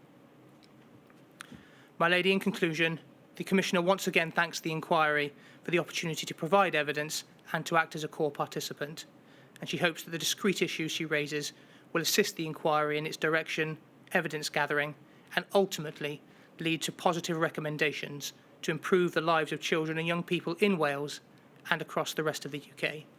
My Lady, I'm grateful if I can assist further. Thank you, Mr. Gardner. Very helpful. Mr. Wagner. Thank you, and good afternoon.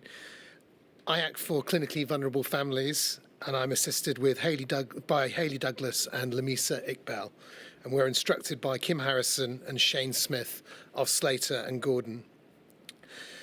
CVF in this module will speak for two groups of children. First, children who are themselves clinically vulnerable to COVID-19. This is a small group relative to the 65 or so million people living in the UK, but still a sizable group of many thousands.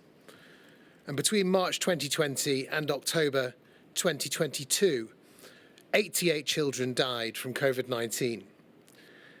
This number may well have been higher had many children of clinically vulnerable families, many parents of clinically vulnerable children, not kept their children away from school.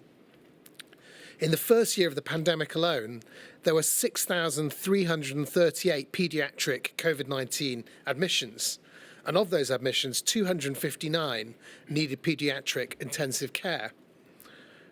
Those, my lady, are not small numbers, and it's important they're not undervalued because of their relative size compared to the adult population who were adversely affected. The second group CVF speaks for is the children who lived in households with clinically vulnerable people. That's a much larger group involving millions. And it's that second group that was very important to decision making around school closures. And those two groups are the two that CVF speaks for. I'm going to make two broad points. First on safety, and second on that group of children who lived in clinically vulnerable households. So on safety, restricting attendance at schools is plainly going to be the main focus, or a main focus of this module. And like others, I'll refer to this as closing schools, although obviously, as you know, schools were never actually fully closed. The important issue at this stage, a few months before the hearing, is what lens will the inquiry investigate that issue? And my main task today, my lady, is to try and persuade you and your very hard-working team to look at this issue in a slightly different way than it appears we think you are doing. Essentially, the decision to close schools involved the balancing of two competing risks. On the one hand, the risk of harm to children for not being in school. For example, missed education, the loss of a place of safety and support for many vulnerable children. And that was set against the risk of harm to children and wider society of greater transmission of COVID-19. which would, it was assumed, and it was correctly assumed, would lead to the death and serious illness of many, particularly from clinically vulnerable people and clinically vulnerable families. And of course, clinically vulnerable staff as well were part of that equation. An exposure to the virus would lead to the NHS being overwhelmed. That was the assumption, and that was predicted by SAGE as likely to happen within 10 days at the point where the decision was made to close schools. So to put it crudely, the harms of the virus versus the harms of children missing in-person education. Those are the balancing factors which this module will be considering. Unlike full-scale lockdowns, there's a long history of schools closing or being very limited in attendance during disease outbreaks. And on the most basic level, school attendance is often limited during pandemics and epidemics because people rightly assume children in close proximity can spread diseases, as every parent knows when their children go back to school after the school holidays.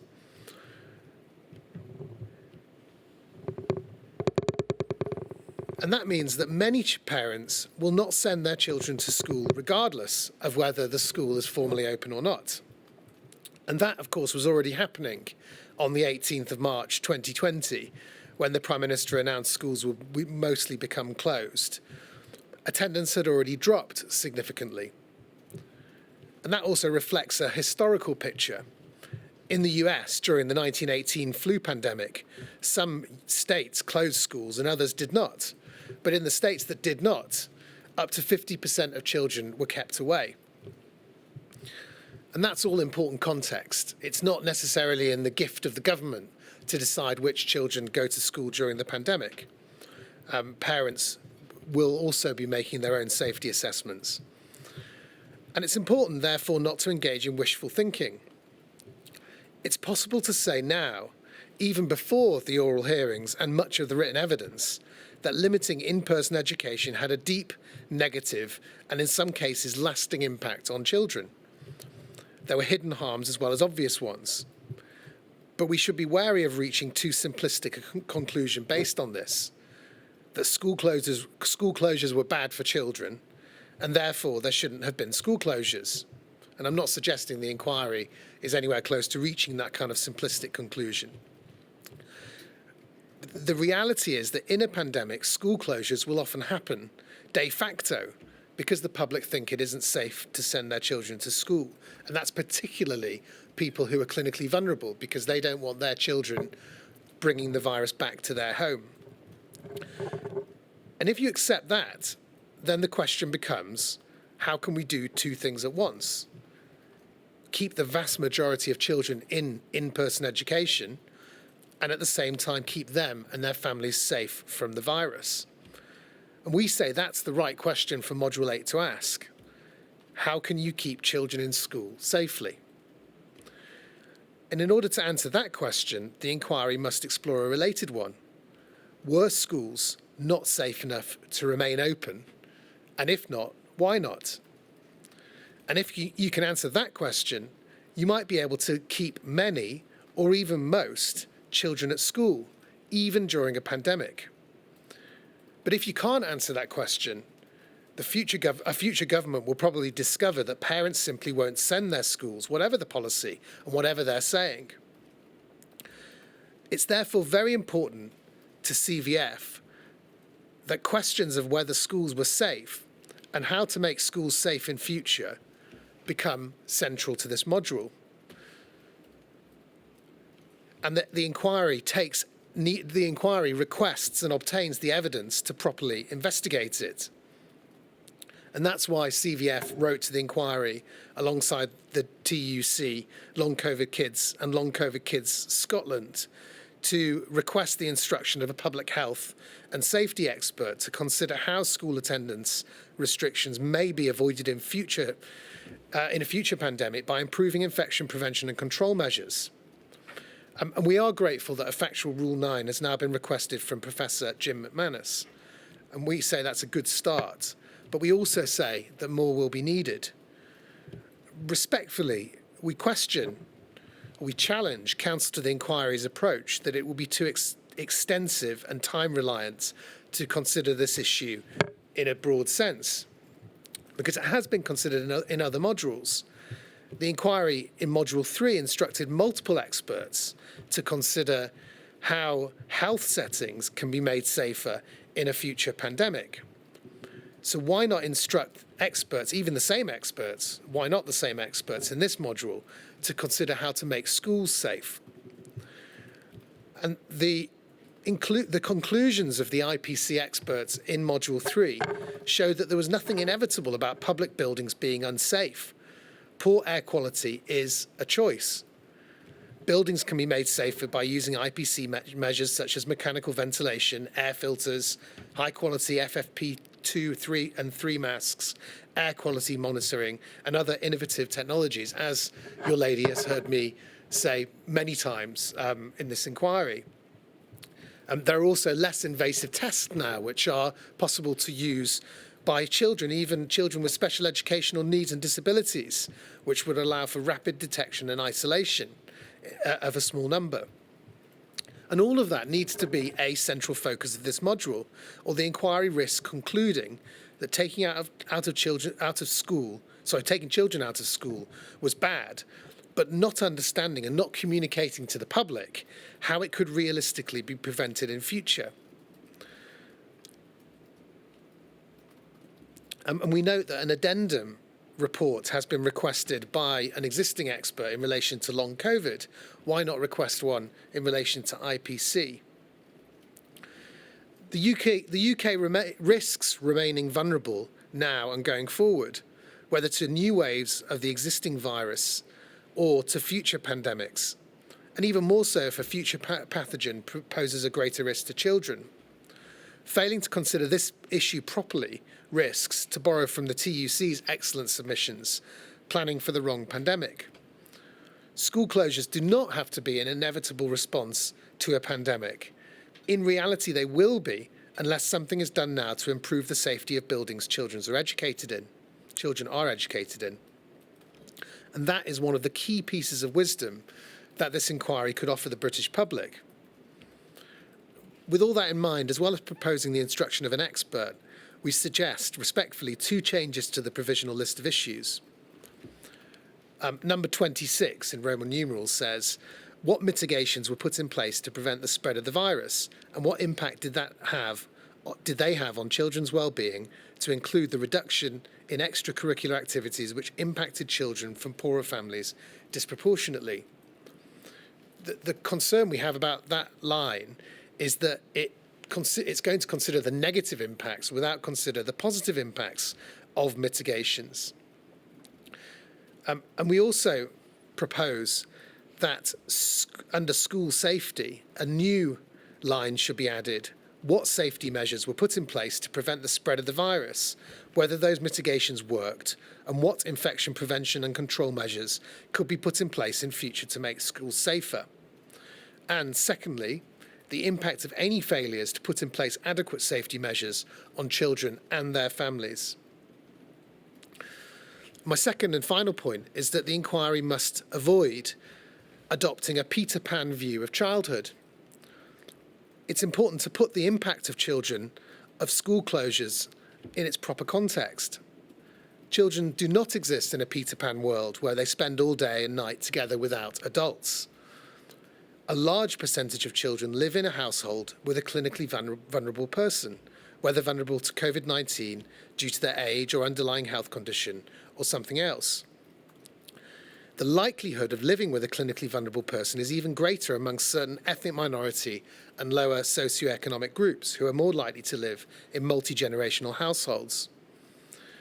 The sheer number of children in this category, together with the central role that they played in the balance of risk which led to government decisions on schools, would make any investigation that leaves them out of the equation somewhat artificial. If children are sent to unsafe schools, there is a significant risk of them bringing COVID-19 or some unknown future pathogen home to their vulnerable relatives. That is the risk equation which must be grappled with. And CVF respectfully suggests this key issue is missing from both the CTI's note and the provisional list of issues. And for some clinically vulnerable families, this is not theoretical or future or speculative, because the failure to put in place measures to reduce airborne transmission in schools means some children in clinically vulnerable families remain effectively excluded from education even today.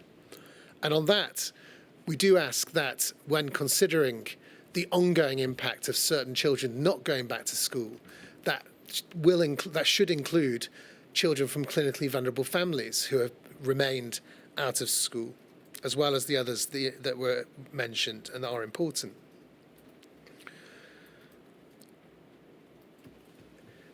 The government's living with COVID policy framed risk as a matter of personal responsibility, shifting the greatest burden of responsibility onto those facing the highest risks.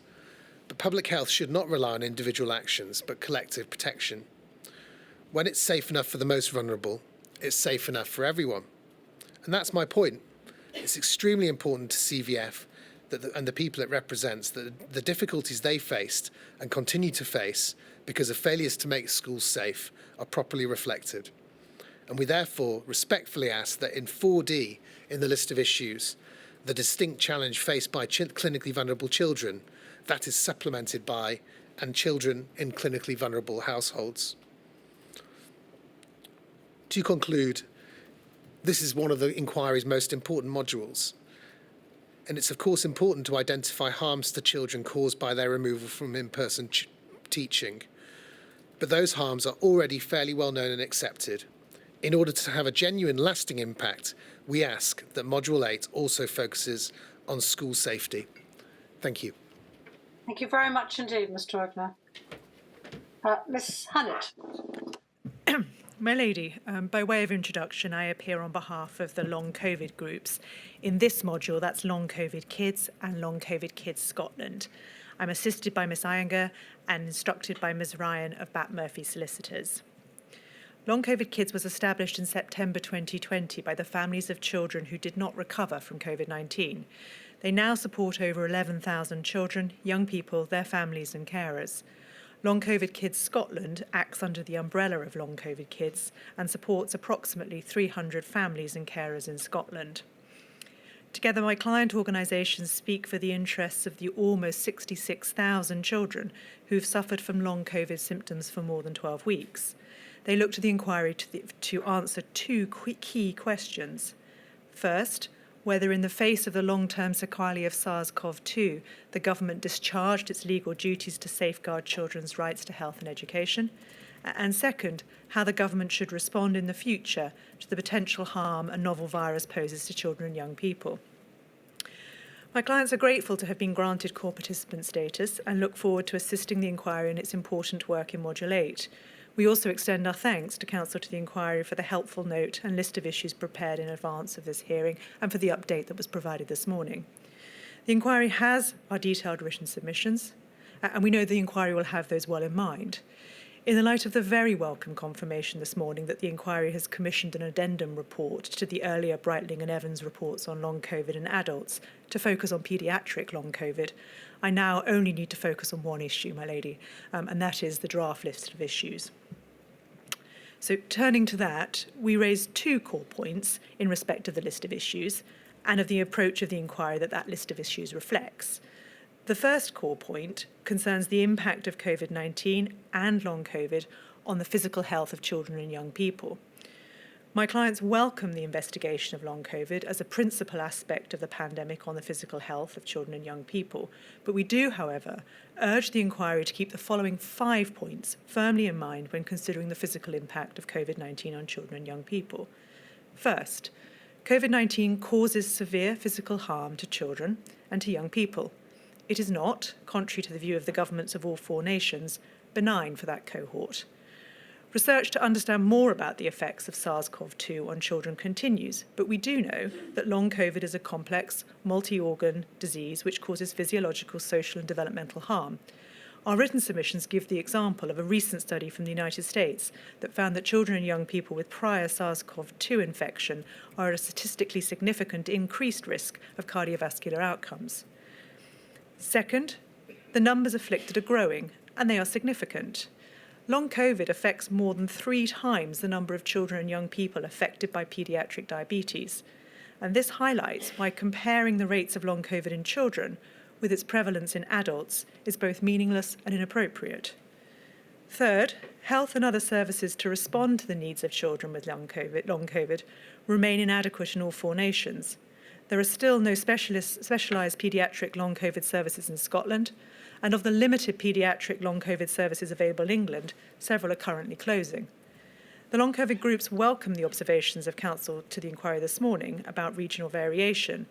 And for our part, we emphasise that there was and remains wide variation in terms of access to long COVID services and support. And of course, variation in access to services gives rise to significant variation in impact of long COVID itself. And so for that reason, the long COVID groups join Mr. Broach on behalf of the children's rights organisations this morning in calling for the inquiry to probe the reasons behind the different approaches taken across the United Kingdom. The fourth point, my lady, is that the very existence of long COVID kids and long COVID Kids Scotland highlights the gap in support and care for children with long COVID and their families. Their campaign to raise public awareness of the risks of long COVID for children and to fight for appropriate services remains ongoing. Fifth, the harm caused by COVID-19 and long COVID to all sufferers has been unacknowledged. I have made the submission to you on more than one occasion that those with COVID-19 and long COVID have faced disbelief, denial, and minimisation of their symptoms, and in respect of children, we will say that the evidence goes further and shows that certain state bodies deliberately minimise the physical harm caused to children by SARS-CoV-2 and long COVID, and in due course we will invite the inquiry to make that finding. In summary, therefore, the inquiry must ensure that it too does not minimise the physical and developmental harm caused to children and young people, both by COVID-19 but also by long COVID. In considering the physical harm caused by COVID, it's vital that the inquiry listens to the voices of children who've been affected. One such voice is Jay, who on the 1st of April 2022 delivered a handwritten letter to the Prime Minister with other members of long COVID kids. Neither the Prime Minister nor anyone from his office met the children nor responded to their letters. Jay's letter said this: "I'm 11 years old and I've had long COVID for nearly 15 months after getting COVID in January 2021. It's been a very difficult journey for me.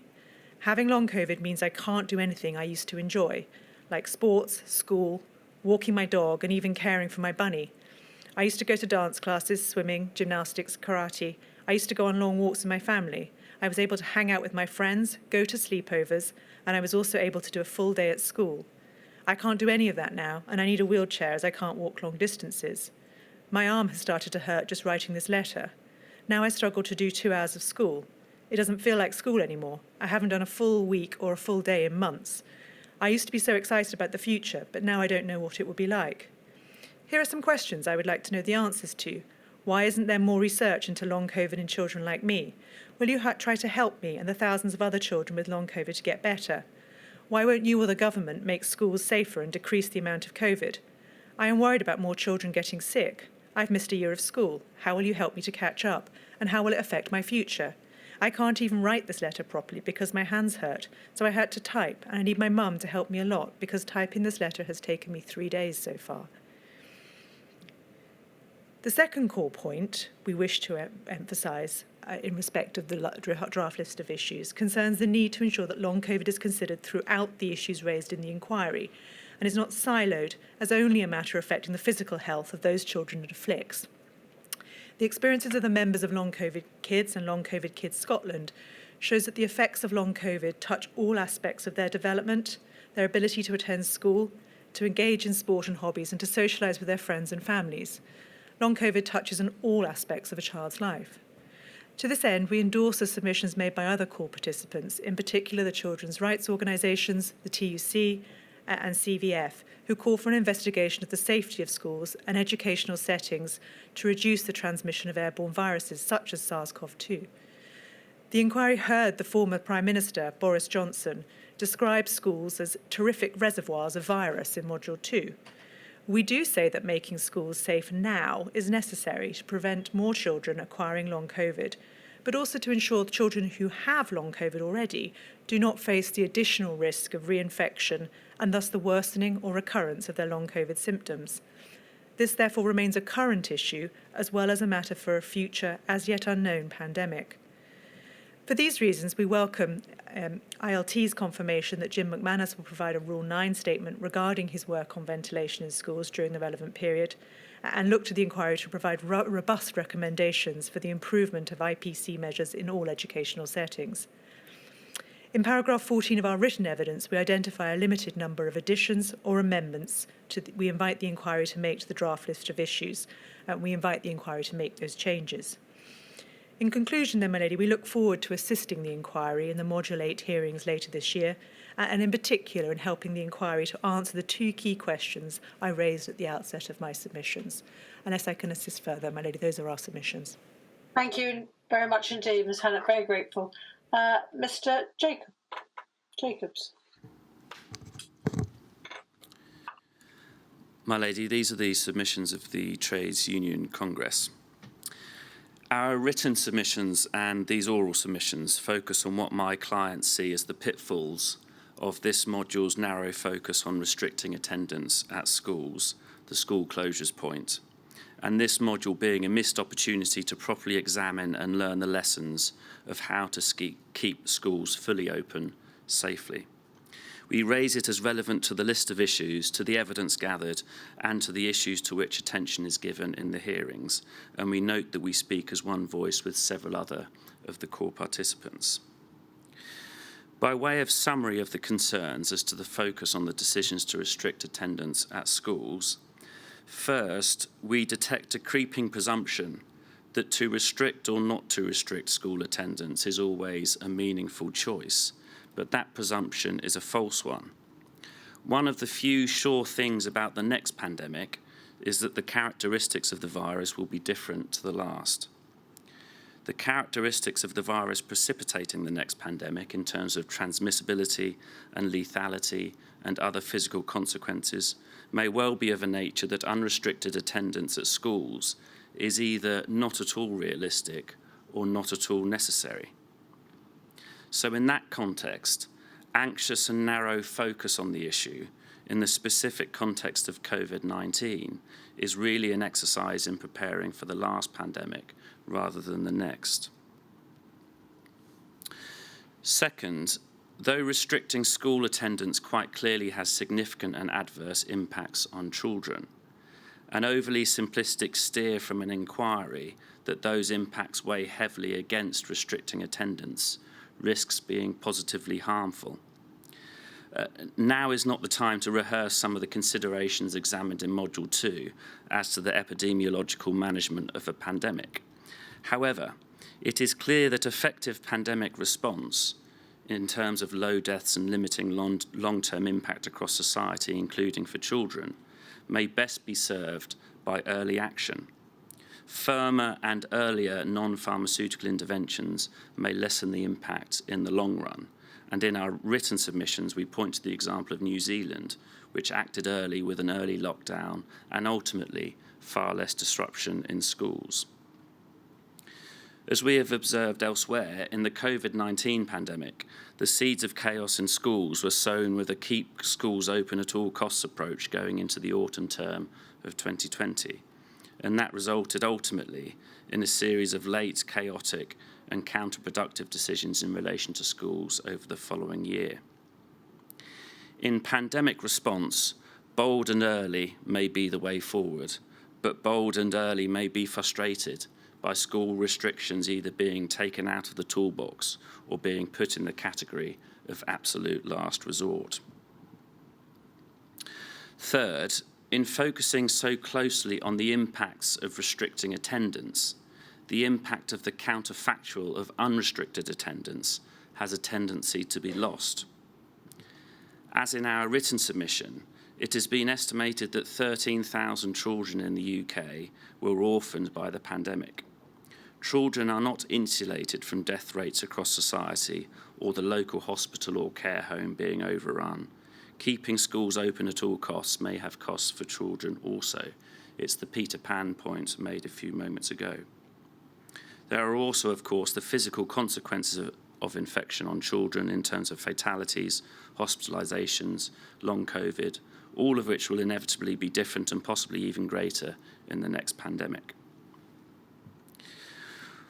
Fourth, keeping schools fully open as safely as possible is surely the most worthy and most important of objectives. It maximises the opportunity for unrestricted attendance and limits the harms to both pupils and staff of being fully open in the midst of a pandemic. There is also the point that parents exercise choice as well as governments, as the clinical vulnerable families observe, and parents need to have confidence that schools attended by their children are safe. Casting one's mind back to the COVID-19 pandemic, safety in schools was such a vexed issue. Masks were variously of no use or of some use, were an optional requirement, a mandatory requirement, or not advised. An array of social distancing measures were prescribed in corridors, in classrooms, in bubbles of various shapes and sizes. Restrictions on attendance were visited on different year groups at different times, sometimes on a rotated basis. Sometimes attendance was staggered. Little was done to address the physical limitations of school buildings in the context of social distancing. Ventilation was rarely at the forefront, notwithstanding its importance. Schools were turned into mass testing centres at a moment's notice. Exams were cancelled in a manner that exacerbated the harms of doing so. Those various issues were characterised by Herculean efforts of teachers and other staff, by uncertainty and often harm for children, and of mixed and dubious effectiveness. That raises a question. In the next pandemic, will safety measures in schools suffer from the same unfortunate characteristics? The TUC and its affiliated education unions are concerned that they will, and that this module is not focused on addressing it.